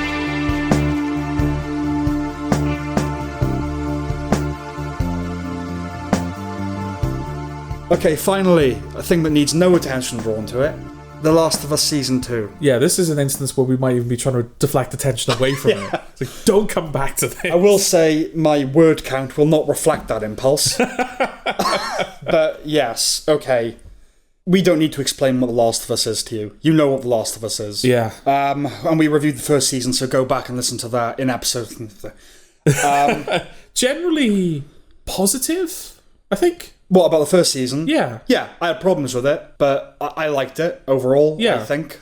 Yeah. Funnily enough, the only thing I really remember about what I said about The Last of Us Season 1 was I think Fallout is a better show at proving Yes. the potential of, like, adapting video game Right. stories. Yeah. Because The Last of Us... Well, going back to that, it's already cinematic. Yeah, exactly. Yeah. It does feel like it's kind of using a lot of the language of cinema to tell its story, whereas with Fallout, Yeah. you're not adapting a story, you're adapting a world. The Last of Us is just transposing the game into live action, basically. Yeah. And Fallout is taking, like you said, the world and elements of it and building an original story. Imagine. Okay, so initially my plan was to tackle this episode by episode. Oh, right, okay. But I think we can collate themes, if you like. So the story... Ellie and Joel are now in Jackson, a fortified town, and then Joel dies. Joel is you killed. can stop watching after that. Frankly. Joel is killed, revenge stuff, and then Ellie goes after him with her girlfriend. Goes after him? Goes after the girl that killed him with her girlfriend. Yeah. Not girls, yes. Let's talk about the good stuff first. Okay. No, there is stuff. I mean, I think we're pretty consistent in terms of what we think of the show, but even I'll admit there's good stuff about it. There is good stuff in there. The scene between Joel and Gail was great. His therapist. That was very good. Oh, like, whenever Pedro Pascal is on screen, I was, like, not, like, totally with the show, but it was like, acceptable. Yeah. Yeah. Like, oh, yeah. It was nice, actually, like, returning to the show. So I think that might be something I said in the first season, is because obviously Pedro Pascal is not the same race as Joe from the game. But I said this is an instance where that absolutely doesn't matter. No, it doesn't. Captures the spirit of that character so well. And coming back to the second season, seeing him again, it's like, oh yeah, no, he is actually genuinely really good in this. Yes. I do like that character. I like him as that character. Yeah, but that scene, like all close tight-ups, very good. The whole show looks stunning and expensive. Yeah. It's all the money's on the screen. The sequence with the creatures breaching the walls of Jackson was well achieved. That was good stuff. Which I think is an original edition of the show. Yeah. And if that's the case, then that was absolutely the right decision, is to include that sequence. Definitely. Yeah. Even though that big motherfucker did look like a video game. I mean, he did, and that was disappointing, but the chaos around it kind of compensated that for me. That episode is the one where Joel dies as well. That's the episode of the season, I think, for a lot of people. For a lot of people, it's the last episode they'll see. Very true. Yeah. That episode was directed by Mark Mylod, as well as Succession, Game of Thrones, The Menu, and the Harry Potter show that's coming up. It's just worth reminding ourselves that his early work included The Royal Family, and Ali G in the House. Are we ever going to review something that Mark Mylod is involved in where you're not going to mention that? I don't remember that I mentioned these things. I mean, it goes out of my head as soon as I say it. Right. Well, I've said that for everything, have I? I think you have, yeah. Well, it's definitely I'm almost certain when we were talking about Connor's wedding, you were like, this is the guy that did Ali G in House. It's definitely worth remembering, just as like a look how far you can come. The Royal Family to me is almost more potent, just because, though that's very good, it's not a quality disparity. Yeah. It's just how small that is. It's literally a room, And now he's doing Harry Potter. Anyway, I liked the flashback with Tony Dalton as Joel's dad. Yeah. That was something different. I fucking knew it would be Tony Dalton as well. Did you? When the dad walked into the room, I think, it's going to be Tony Dalton. I just knew it. Either that or Tuco, and I didn't see Raymond Cruz being Joel's dad. It's Joel's dad. Yeah. Well, it certainly fit more with the idea that, like, he beats them. Because the whole reason that Joel is having that conversation is because he's taken the fall for something that Tommy has done. Yeah. So he's expecting to get belted by his father, but then his father sits down and has like a genuine, open conversation with him. He's like, I do that sometimes, but my father like mercilessly beat the fucking living shit out of me. Yeah. So I'm better. I'm not perfect. And then they bookmark the episode with that. They do. It was actually, it was sort of interesting because when I watched the first season of The Last of Us, I was familiar with the game. My mother doesn't play video games, so she was not. And my sister does play video games, but had never played The Last of Us. So this was the first season was her exposure to it. She has since become a big fan of The Last of Us. Right. She owns The Last of Us on PS4 and PS5, I think, even though she only owns a PS... Because you go backwards compatible. Yeah. So she owns multiple versions of both games. Okay. Plays them constantly. She's very familiar with the story going into Season 2. So the roles have kind of reversed. Because I'm not familiar with The Last of Us Part 2. But she is. So whenever the show was doing something that deviated from the script, I always knew because she would go, ooh. Okay. As if like, ooh, I'm learning something new. That's something different, Yeah, The Last of Us does have... The people who like it really like it. We know another person like that, for whom it's like a religion. Yeah. Crazy person. But, yeah, I mean, the second game I watched at the Joel's... Not that was like, oh, I'm not watching anymore. It just very, very shortly thereafter got boring. Yeah. But, I mean, I don't know whether that was an hour or 4 hours into the... You never know these days. It's such an interesting specimen, The Last of Us Part 2, because there are multiple fall-off points for people. Right. There are a lot of people that would never go past Joel's death. There are a lot of people that would never go past the point where you shift perspective from Ellie to Abby. And it's one of those games where there are a lot of people that really, really hate The Last of Us Part 2. People that love the first one. Yeah. Are like, I cannot stand The Last of Us Part 2. I think most of us are on the same page there. Yeah. The Last of Us 1, really good. But there are also a lot of people that consider The Last of Us Part 2 to be the defining game of this generation. Yeah. And look, it looks great. Yeah. It's the best looking game of its generation, right? It is. Or maybe, like, it's one of them. Like maybe Red Dead 2 is its own. Yeah, we talked about this the other week, didn't we? That they're like the pinnacle. Yeah. But Mark Kermode reviewed a film back in like 2005. I think 9 Songs it's called. It's a Michael Winterbottom film where the couple in it has actual sex. And that makes up a lot of the film. Right. And simulated. And he says, it's an interesting exercise, but a boring film. And I think that with Last of Us Part 2 game, which is, then you shift perspective and, oh my god, now you have to put yourself in the shoes of the villain, and butterfly effect and revenge. An interesting idea, but a boring game. Yes. That was sort of my experience of it. Yeah. Okay. So Joe Pantoliano, also good. He was a breath of fresh air, but he was there for like a minute. Yeah. Much of what was best about the season is what doesn't feature in the game. Yeah, interesting, because I think there are also things that don't feature in the game that are bad. Like, of course. Among the worst things that this season does. Sure. But yeah, it does feel like... It's weird, like, there are times where, it does feel like you can see the show trying to correct itself. Seth, I think, is a good example. There's that character that's, like, bigoted towards Ellie in the first episode. I'm told from my sister that in the game... He apologizes to Ellie after the fact. She doesn't accept his apology. Well, she's told to accept his apology, but clearly doesn't. Right. And then he's never featured again. Right. You know, clearly just like making a point. Whereas in the show, it feels like there are multiple times where he shows up after that, and you can see that the show is trying to redeem him. Yeah. Not just redeem him, but kind of knit him into the fabric of that community. Right. So it's almost like making a point that, like, yeah, I mean, it was uncool what he did. But, like, he's a part of this community as well. And, like... he lives there. Yeah, adding a little bit of nuance back into things. Yeah. But then... Well, I mean, this is a question for you. Are you familiar with the re-edited Blu-ray cover for Season 2 of The Last of Us? Re-edited Blu-ray cover? Yeah. For the DVD? Yeah. No. So, are you familiar with the poster for Season 2 of The Last of Us? Not off the top... I mean, I'm sure I've seen it. Not off the top of my head. The poster is basically... It's like a big picture of Joel... Yeah. And then kind of in his shoulder, there's a double exposure thing, and you can see Ellie like carrying a rifle. Right. It's that thing the posters always do. Yeah. You know, the DVD cover, because that rifle is given to Ellie by Seth. Yeah. And he's like, we'll do a trade. And it's kind of the first time that character is shown in a slightly positive light. It's like, look, I know we got our differences, but we both love Joel. We both agree this is the best thing. Take this rifle. Yeah.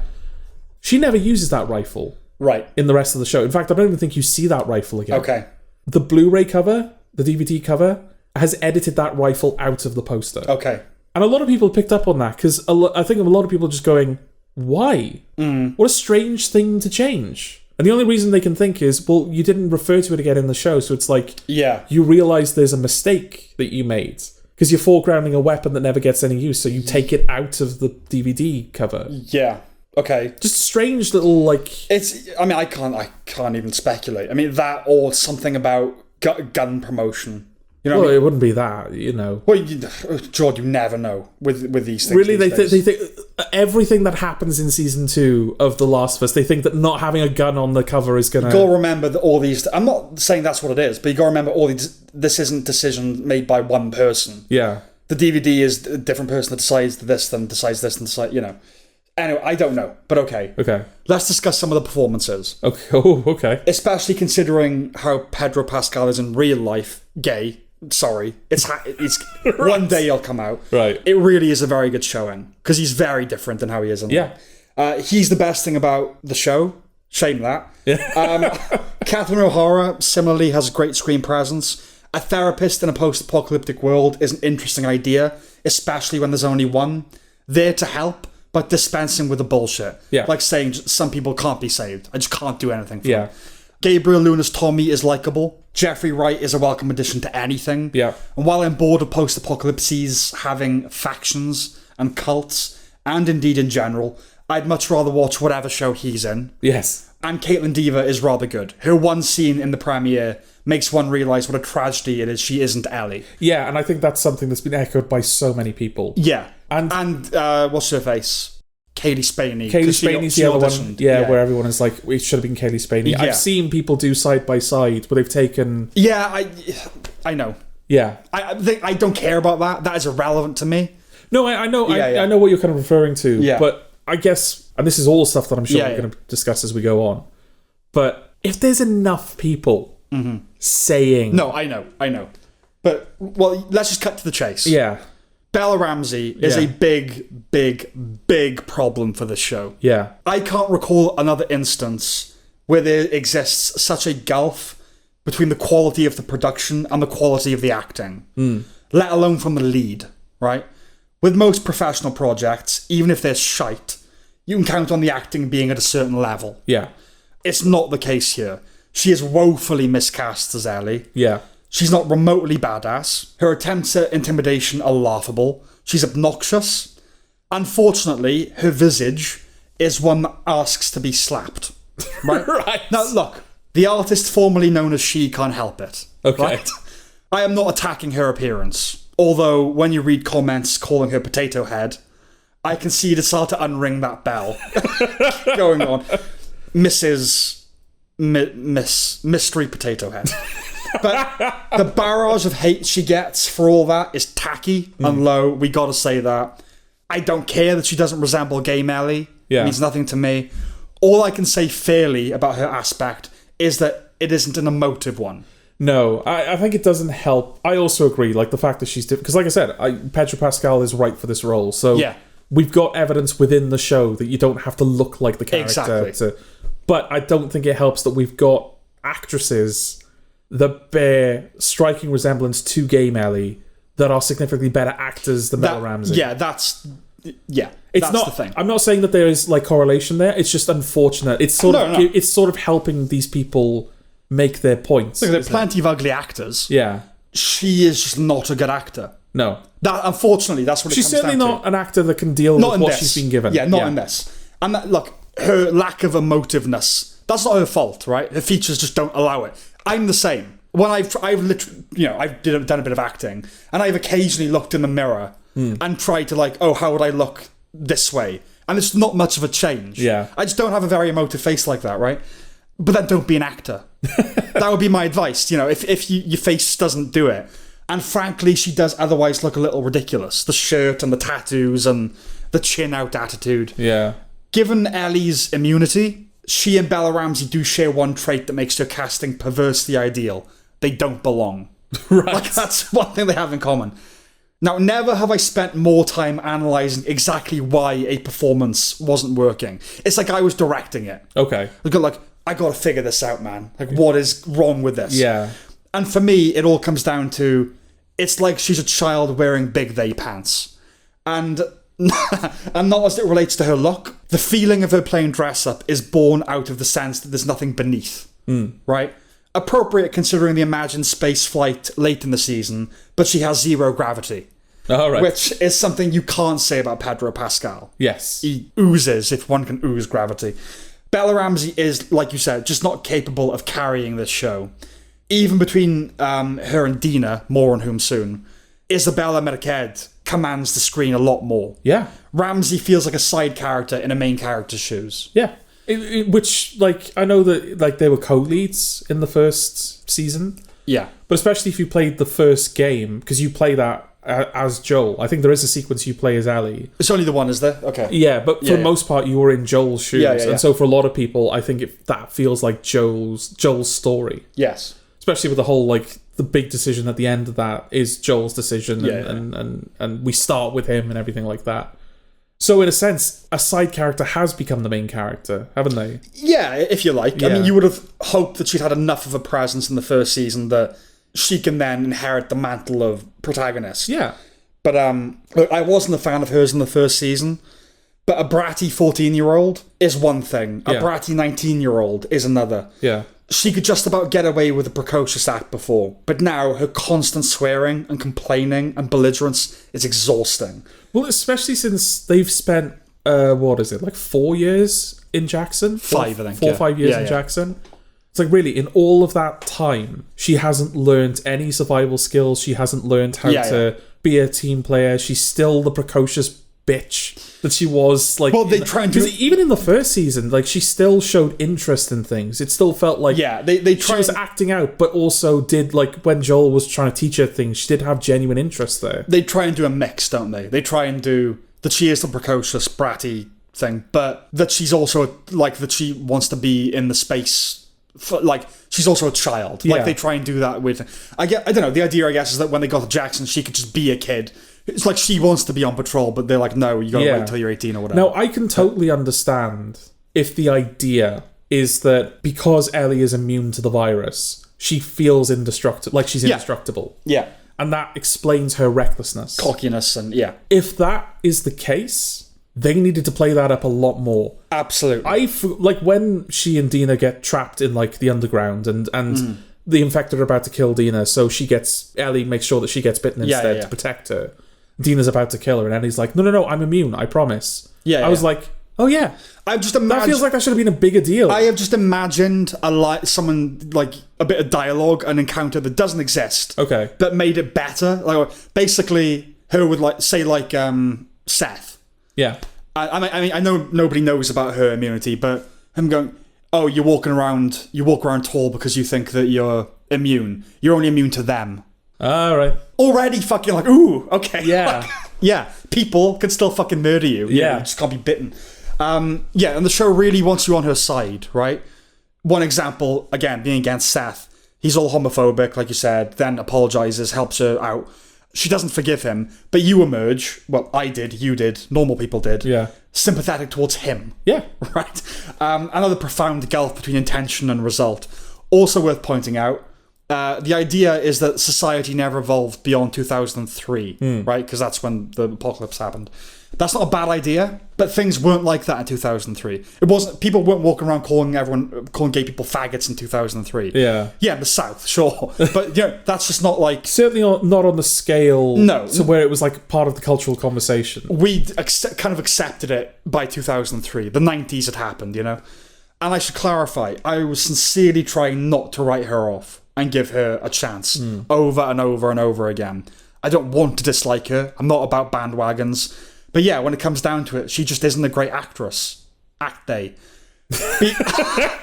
Beyond the immediate aftermath of Joel's death, there's no sense she's carrying that pain and anger with her. I don't think having a 6-month time jump helped. Well, I get that you need to give Ellie time to recover. Yeah. But no, we needed to see the immediate emotional toll. Yeah, and they do have that sequence where Tommy says goodbye to Joel. Yeah. And I think that's an addition of the show, in which case, again, good job. But then, we just cut to 6... Like, we've had this massive invasion of Jackson, the town is in ruins, and then it just cuts to 6 months later and, they've rebuilt everything and everyone's kind of accepted it. Yeah, they just wanted to skip to it, didn't they? Yeah. No, not good. It's also a problem with the writing, though, right? Like, with Ellie, there's no consistency with her. She's a bitch, then traumatized and angry, then bantery and happy. There's complex human layers, then there's short-term memory loss, you know? In the penultimate episode, we get flashbacks to her and Joel. They tried to make her seem younger, which is fine, but she's 16, not 6. Looking all wide-eyed at 60 space technology. I know the world has functionally ended, and it seems to matter less, but I got angry when she broke the museum glass for the helmet. Like, one, yeah, because it's her. Who the fuck is she to wear that bit of history? Yeah. Secondly, things might change. By all means, scavenge and loot, right? Yeah. But what utility is there in destroying a museum? But these are the pull-down statues lot, aren't they? You just know. Yeah. But they still give a fuck about birthdays. Like, try and give some fuck about conservation. Yeah. They have her play the guitar and sing a few times. She can't sing either. No. The fact that Dina wells up at her performance can only be because of its quality. It would have been nice if there'd been just one acoustic performance in the season where the camera didn't close in on the audience of one really feeling it. Yeah. You know what I mean? That shot. The second or third time she picked up the guitar, I said aloud to nobody, "Oh, fucking put it down." Like, get on with the story. And whenever she would do, say, or look a way I didn't like, which was often, I would grumble through gritted teeth, "Go back to school." It sort of became a recurring joke for us because like I said, I watched it with my mother and my sister. My father wasn't interested because he didn't see the first season. Father sensible. Father sensible. No. But yeah, like, because the Infected, they're not a massive part of this show anyway. No. I feel like they had more of a presence in the first season. I could be wrong. Yeah, no, they did. But yeah, other than that big invasion in the second episode, you see them like once or twice, maybe. They're not really a part of it. But we used to... Because he was like, is this all this show is? It's just like musical numbers. Right. Yeah, because there's 3 or 4 in the season. He would always be in the room when a character was like singing and they were just like engaging in like vapid banter. Yeah. But he would always walk out just before the Infected show up to like fuck shit up. So we actually had to like rewind an episode at one point. Like, look, it is a zombie show. We promise. Yeah. But yeah, talking about music, I get it, Seattle, but they didn't have to use Pearl Jam and Soundgarden. You know, come on now. Yeah. By the time the finale arrived and she was being exposed to more and more perilous situations, I started fantasizing about watching her die. Yeah. Naturally, therefore... Die naturally. No, that's too nice. No. Naturally, therefore, the headline for the Guardian review was, "Bella Ramsey is absolutely wonderful." Right. Such a contrarian sneer. What a rag of wank that is. Really, genuine. They give the pit 2 stars. Yeah. Anyway. Okay, so Ellie and Dina. Is it Dina or Dina? It is Dina, right? Yeah, it's Dina. Dina. Yeah. The queer heart of the season. Firstly, Dina is significantly punching down. No point avoiding that fact. Yeah, I don't feel like they did a very good job of addressing that. It's very hard to believe she'd be into Ellie. Because I think... And look, there are some beautiful, like, gay women that you are with, you know, the macho, and you're like, how that... But okay, whatever. Yeah. But no, it is like, nah. And I think this is an instance where... I know we just said that, like, oh, it doesn't matter. Like, we don't agree with, oh, she's ugly, therefore she can't play Ellie. No. Oh, she doesn't look like Ellie, therefore it's bad casting. But I think in the game, they were close enough in terms of attractiveness that a relationship between them was not something you questioned. Exactly. The way you do with Bella Ramsey and Dina in this. And again, it's like, there are beautiful... And we have to hope that they're beautiful. But, like, it's... There are reasons for it. Like, they're funny. Or usually they make a lot of money. Or, you know, but like, there's nothing about... Because Ellie's so abrasive and horrible. Yeah. You're like, oh, God, who would like you? Yeah. Even considering the slim civilizational pickings, you go, nah, you can still do better. They set out to find Abby, a mini road trip that we just have to cunting watch. The program makers spend that time trying to develop the romance between the two of them. They fail. Yeah. I did not give a solitary shit about their relationship. No. Everyone, really.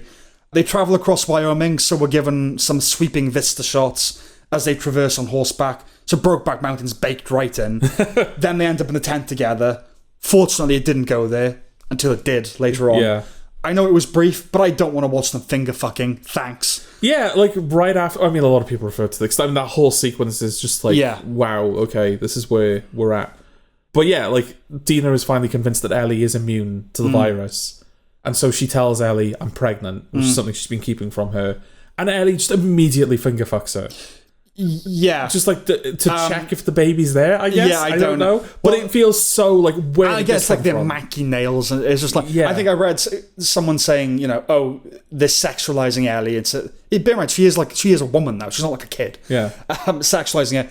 And then someone commented like, sorry, her shoving her dirty apocalypse fingernails into her dirty kitty.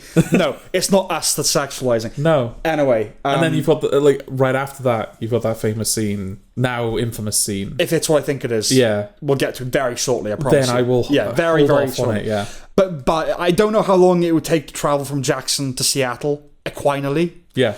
But no less than a month. Yeah, I googled this. Okay. I did the research. Yeah. They seem to accomplish it in what looks like a couple of days. Yeah, and I understand what, like, the second game, I don't know, like 40, 50 hours. It's a very long game. Is it really? Fucking me. It's maybe not 40, 50 hours, okay. but it's a long game. Okay. And there's a lot of stuff you have to abridge, a lot of travel time, a lot That's of combat arenas fine. you have to phase out. Well, they didn't even adapt the whole game, so... No. But yeah. But yeah, that feels like something you need to give time to. Yeah, as like an objective thing, I would say no, that if I was like script supervising it or editing it, Yeah. I'd say no, we need to spend more time on the road with them. As just someone who had to watch this for this, Yeah. I'm all about subverting stance if it means spending less time on the road with them. Yeah. You know? But you know how, like, in Kingdom of the Planet of the Apes, for example? Yeah. Where Noah was, like, traveling to go get his tribe back? Yeah. And he was probably covering significantly less distance than Ellie and Dina covered in this sequence. Yes. But that was half the film. Yeah. And it was still fun and interesting because he was spending time with characters you liked. Yeah. And that was about a monkey. It was about an ape. An ape. Yeah, sorry. Not a monkey. Sorry, Mum. She hates that. That's one of her bugbears. Yeah, I know a lot of people like that, yeah.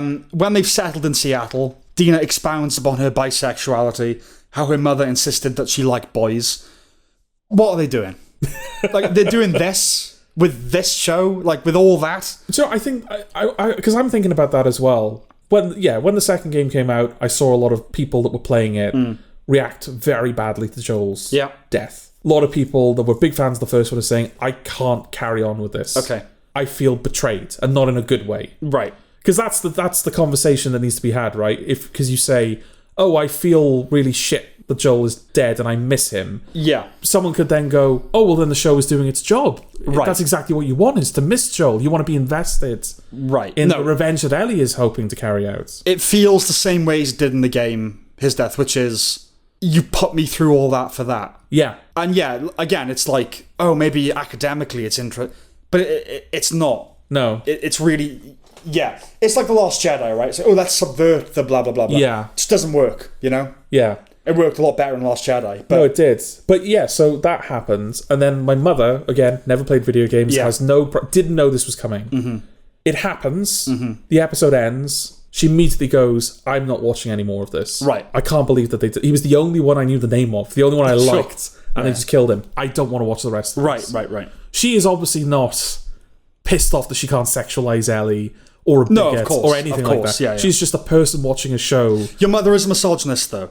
You say that. She is, George. I'm fine with it because it's, because she's right. I'm fine with it. But just because she doesn't like any female character in anything ever.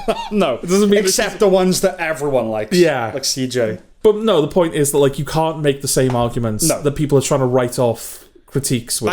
I don't give a shit. I don't want this. Look, porn exists. I don't care if there's no sex in any show or film. Yeah, that's sad, isn't it? So be like, I have a girlfriend or I have a wife. I don't need the things. There's porn. A cyberspace filled with pornography. But it's true. Yeah, it's like, I don't need her to be hot. In fact, I'd rather she wasn't. I don't need to be thinking all that. Yeah. Anyway. But that's my point. So my mother had that exact same reaction. It's like, okay, so that, for me at least, adds legitimacy to... No, of course. So what... It was a failed thing. So what is the problem? And I think part of the problem is that you watch the first season, and it's a zombie apocalypse show, but it's also a show about, like... It's about a guy who lost his daughter. Yeah. And he takes this girl across the country, and she becomes his kind of, like, adopted daughter. And it's a found family, like, genuine connection these two people built together. And then the next part of that story, the second installment, it's like a gay love story. It's like a totally different thing you're asking the audience to invest in. It's an entirely different thing. Yeah. There are some paradoxes here. Like, the problem with post-apocalyptic things is that how can this end, really? Yeah. It has to go on for, like, The Walking Dead. It just goes on forever, the same thing. What's the end game of something like this? Yeah. When The Last of Us Season 1 ended, I remember thinking, equally, it just ends here? And also, but where does it go? Yeah. Like, what can happen here? And I equally have paradoxical feelings about the show, which is, it felt like my mind was obviously going to all the different places the show could have gone after season 1. And there were loads of possibilities. And equally, it was kind of done though, Like, it sort of wrapped up it was over, you know? Yeah. There is a reality where those characters just lived together in harmony for the rest of their natural And that's lives. sort of what you meant to take away from the end of the first one. It's like, oh, we'll live with a shared lie. We know you're lying, but that's life. Yeah. You know, whatever. And then obviously, if you do a sequel, by all means, like, unpack that. Yeah. That's probably where you start, right? In terms of, like, brainstorming a sequel. It's like, right, we got to unpack this. But it's a different thing. And I think there's less of a risk doing that in a video game because there's such a gap between those things. Yeah. And it's not like, oh, you play the first game and go straight into the second. I'm sure people do. But you can afford to take a bit more of a risk. TV's not the same thing as a video game. Yeah. But we will definitely come back to that. Okay. But just to say that outside Ramsey's performance, her and Dina was the core rot of the season. Yeah. There are many films and TV shows set in a post-apocalyptic context where that's just the set dressing for the human story, right? Here, it feels mad and maddening that they're doing that. Like, you really want us to care about this? Yeah. Remember Joel? You know, the season in a nutshell for me was Jesse guessing that he was soon to be a father and Ellie talking about the nature of the love triangle in the middle of this gorgeously designed Armageddon Boulevard. Yeah. I was like, yeah, I would feel such a sense of, like, personal failure and that I wasn't living up to my responsibility as a showrunner if I'd had all my technicians do all this and that's what I was filling it with. Yeah. You know? So yeah, Dina reveals that she's pregnant. Ellie responds, and this is what you were talking about, right? I'm going to be a dad. Ignore the nonsense of that, right? Ignore the fucking stupidity do you know what, of that. Sam? It's kind of hard to. No, I know that. Just for a second. Okay, I'll do my best. That was fucking quick, wasn't it? Yeah. Even if it makes sense, that was fucking quick. I know they only just lasered. Yeah, and Ellie's had a crush on Dina for a while, because why wouldn't you? Yeah. Look at her. Yeah. But yeah, I don't know. That feels like even if you are besotted with the person, that's a leap. That is like, a leap. oh, I'm now going to become a parent to your unborn child. Look, I'm a loser, basically. Yeah. I know that's not something you do. Yeah. I know if you don't, this day and age, you fuck someone, you don't go, oh, you're not my girlfriend now. I know that's just not how the world works. But did Ellie think that her index and middle finger impregnated Dina? Well, not just that. How fucking, like, presumptuous of her. Yeah, I know. Like, oh, okay, we'll be together now. We're a family. No. Oh, there's an actual father. Yeah, I know. That you. Yeah, I know that Dina's like, oh, we're not really together, but he is the biological father. No, he is. And the at father. that point in the story, he's not dead. No, exactly. I mean, my big note for that moment was I literally wrote "fuck you." Yeah. Just for all the reasons that's wrong.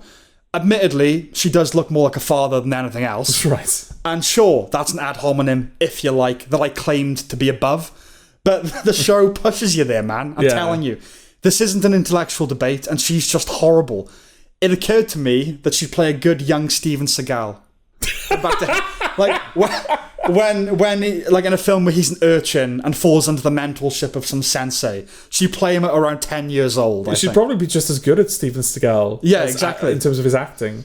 Do you know what? I'll have to have a look, actually, because I've shown you, haven't I? There's trends that started online where people are editing Bella Ramsey's face onto actors. Yeah. So there's I think the famous one that's going around is Kevin James.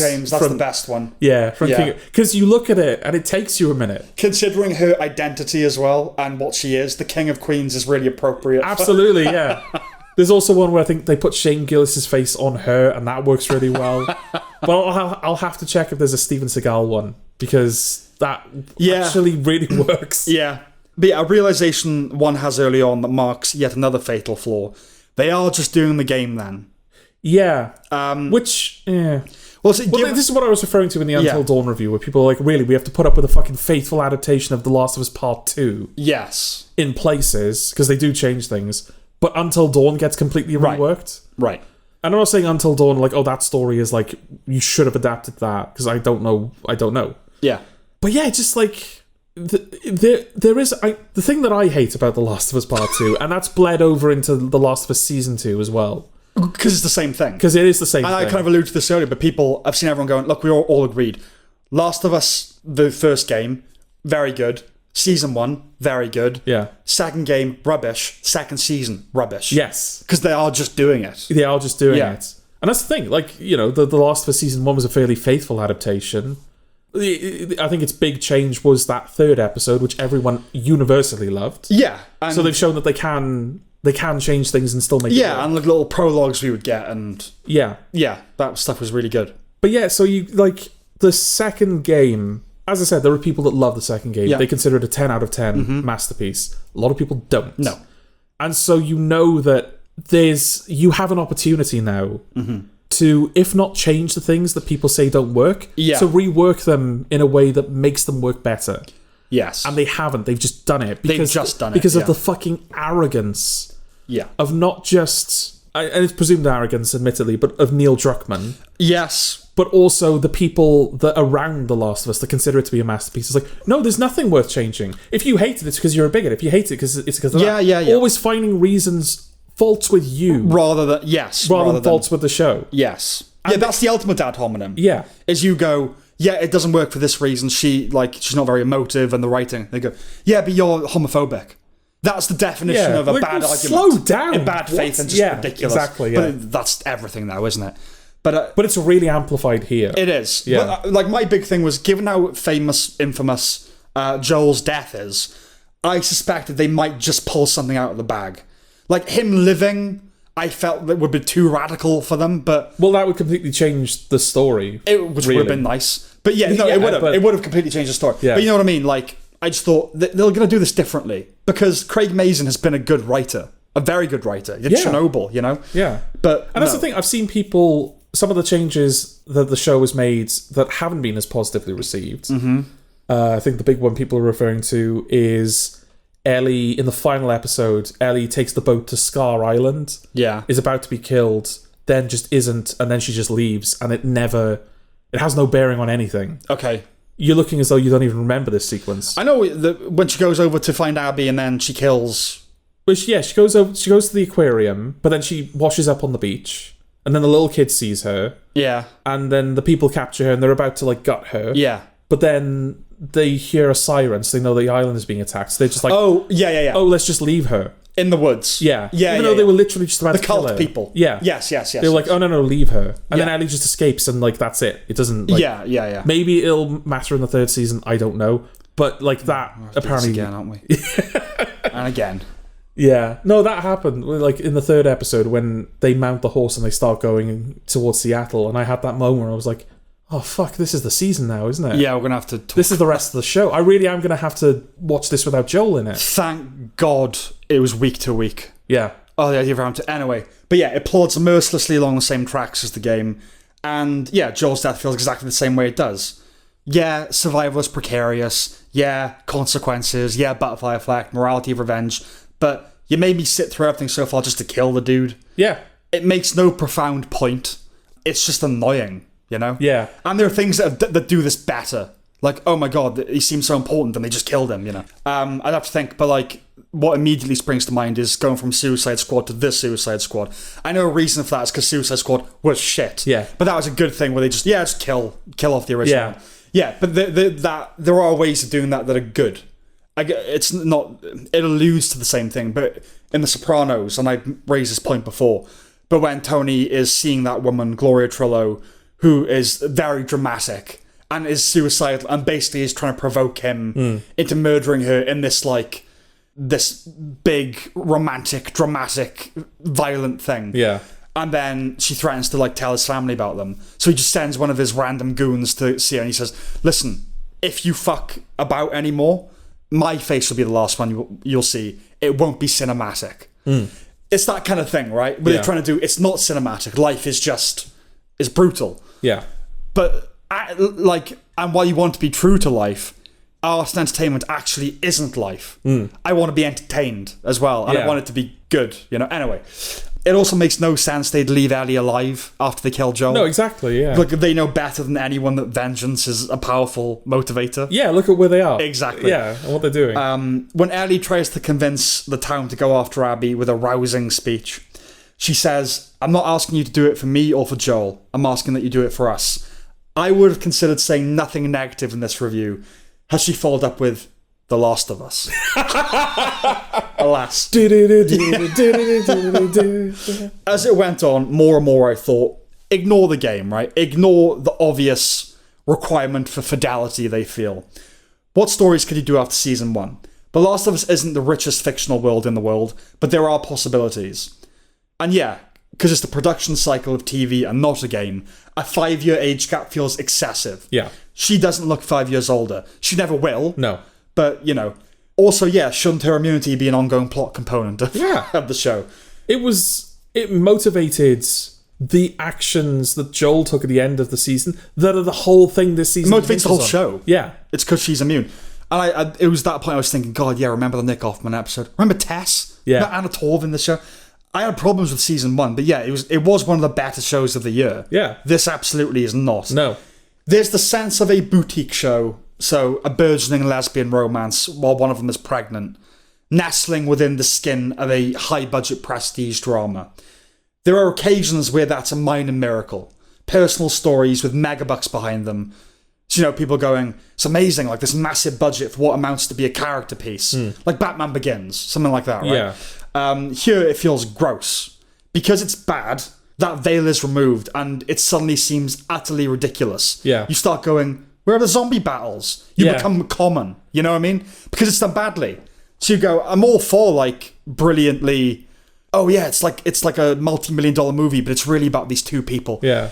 Here, that's what they're trying to do, but because it's bad, you go, where's the fucking epic street battle? You know, well, just like because they reintroduce. I think in the first season, I don't know whether they said anything about it behind the scenes, but spores were like a component of the game that they didn't adapt. Yeah, maybe just for clarity in terms of how the infected work, but they reintroduced them in this season because there's a major sequence in like the 5th episode where Ellie's got like the woman like at gunpoint that requires spores be a thing. And they've also introduced a new form of infected. I can't remember the name, but like they're learning to adapt. Yeah, they're not scariers. I can't remember what they're called, but intelligent infected, basically. And both of those feel like they've got one sequence dedicated to them each, and then that's it. It doesn't feel like the infected being. But when they happen, you go, yeah, but that's the show doesn't care about that really. No, the show cares about these two. You know? But also you're asking us to invest in the human component of the show. Yeah. But the world is so objectively miserable, and all of the people in it are so objectively awful. Yeah. Why do I care what these... But season one... I don't care about these people. They're murdering each other. Yeah, season 1 is a good example of it, where, like, it's the surrogate father-daughter thing. Yeah. But millions and millions of dollars, there it works. When it doesn't work, it removes all of the blinders from it, and you go... Oh no! If you're putting this money into it, I want helicopter fights, and you know what I mean. But it's not. Go on. No, I was going to say. I'll tell you what I also feel about this season that I didn't feel about season 1. This feels like, and it's bizarre because I know it's not. It feels like self-insert fan fiction almost. Yes. Like, it feels like the show is written around Ellie. It feels like Dina was a minor character in the first season, and someone picked up on a romantic tension there. Yeah. I'll write a whole fanfic about that. Well, it feels like the author of the game, the season, whatever you want to say, is basically Ellie, and so they've written themselves into this universe where they are the hero, and everything revolves around them, and they're the only one that isn't capable of being infected. And Dina loves them, and, you know, Tommy... Joel's brother isn't that like concerned about the fact that he's dead, like he's learned to live with it. But Ellie, who's the adopted daughter, she's so much angrier. She is so ready. Her morality is so much more acutely. Exactly. And the show rigidly sticks to her perspective to the point where it genuinely feels like the whole story, the whole universe that story is in, is revolving around her. She's what's the term? Oh, it's Mary Sue. Mary Sue, yeah. Well, what I'm saying is it feels like the show is written by Ellie, but it's not. It's written by Neil Druckmann, who is not Ellie. No. So it's amazing how he's managed to achieve that, where it feels like he's created a story where it feels like an author that doesn't exist has written themselves into that story. I know exactly what you're saying, But it's like Garth Marenghi. It's like where his vanity becomes transparent through his writing. Yeah. You know, but what he gets his character to do, and exactly. Or the Kanye thing. You're the greatest thing in the universe. But it's not just that clash between the smallness of the story and the largeness of the world. It's the pedigree. Craig Mazin wrote Chernobyl, like I said. The technicians are clearly world class, and they're shackled by this boring shit story. Yeah. I have no sympathy for Mazin, because he's a super fan of the video games. But still, you know, and I know the experience of the first game was special at the time, ignoring the fact the story is actually quite cliched and everything. Just the presentation of it. But between the adoration it gets, the second game and the TV series, it vies to be the most overrated franchise of our time, I think. See, there was that foolish, hopeful part of me that held out for the possibility of them defying expectations, but they didn't. Now, there was always something about this show that was unappealing beneath everything, even with season 1. It just felt much more acute here. And that is its self-importance. Yeah. Right? Being beholden to the Druckmann Bible, colloquially known as toilet paper. Like, it's something that requires an exegetical analysis like the Torah. Like, oh, if we're going to change anything, it must be justified in the text. Show you're working, you know? It's not gospel, it's pants. Right? That's what it is. It's been a very costly treading of water, inflammation of cultural hostilities, and waste of time. What a miserable season of television this has been. Oh, truly. It really has. Like, it's just not been pleasant to watch. I said to Mum, like, I hadn't played the second game, because the second game is however long it is. Like, multiple hours. Yeah. And it's just this tone, constantly. It's just miserable. Yeah. And I remember she turned to my sister and went, you put yourself through this. Yeah. And obviously my sister didn't mind. She was like, yeah, I like it. I like the story and everything. So I was happy I wanted to do it. It was fun-ish. Yeah. Like, fun is the wrong word, but like, I was invested in it. Yes. But yeah, just the idea that like 7 episodes of just genuine abject misery. But the greatest... And now we're going to have to go through it again, because season 3 is the same story, but from another character's perspective. Many of the greatest stories are a lot of pain and then relief, right? And then triumph. Yeah. So we can put up with a lot of Shawshank before the redemption, as they say. Yeah. Right? I know how the game ends. You don't get that. No. So even after all this, we're not going to feel that sense of... With Tyrannosaur, I know people would say that's a depressing film. Yeah. For me, but it ends with the characters redeemed. Okay. And they have found like a kind of love in each other. So I will put up with all the miserable stuff beforehand, you know? Requiem for a Dream is a weird example because that is an entirely bleak thing. But the filmmaking is so, you know. Yeah. But yeah, this, it's like, to what end though? Literally. Like, what am I going to get out of this at the end? Yeah. It's nothing. My final kind of word on it is if the existence of The Last of Us allows smaller, better shows to be made, like The Rehearsal, which we will talk about next episode. Yeah. It's a necessary evil. But make no mistake, it might be a necessity, but it's the second thing too. Yeah. I hated it. Yeah. It's forced me to kind of reevaluate how I judge shows. Yeah. Because I was sort of saying to you before we started recording, objectively, like you said, world-class technicians, everything's 10 out of 10 except the writing and the lead performance. And that counts for a lot. It turns out it does. Yeah. The writing's everything. And I know that sounds like... But it's just true. Yeah. Writing is all. Yeah, because you can have... you know, this is kind of a little bookend as well, because we started talking about Love, Death and Robots at the beginning, and it's like, yeah, no, the technical aspects are amazing. But in service of what? Yeah. This? Yeah. Really? Yeah, and we can call it the Barbie problem or something. Like, I would say Barbie is my go-to example of this, where it's technically very impressive, but its philosophy and the logic of the plot and everything is just not good. Or, like, to me, rotten in some instances. How much does that count for? It feels ridiculous to say Barbie is one of the worst films of the year next to Winnie the Pooh, Blood and Honey. Yeah. But it's got to mean something. If the whole enterprise is around a kind of black heart, that's got to count for a lot, I think. Yeah. So yeah, The Last of Us for me will be one of the worst things of the year. I'm pretty certain of that. Okay. While acknowledging that it should win awards for its design and for its, you know, production, but the writers should be shot.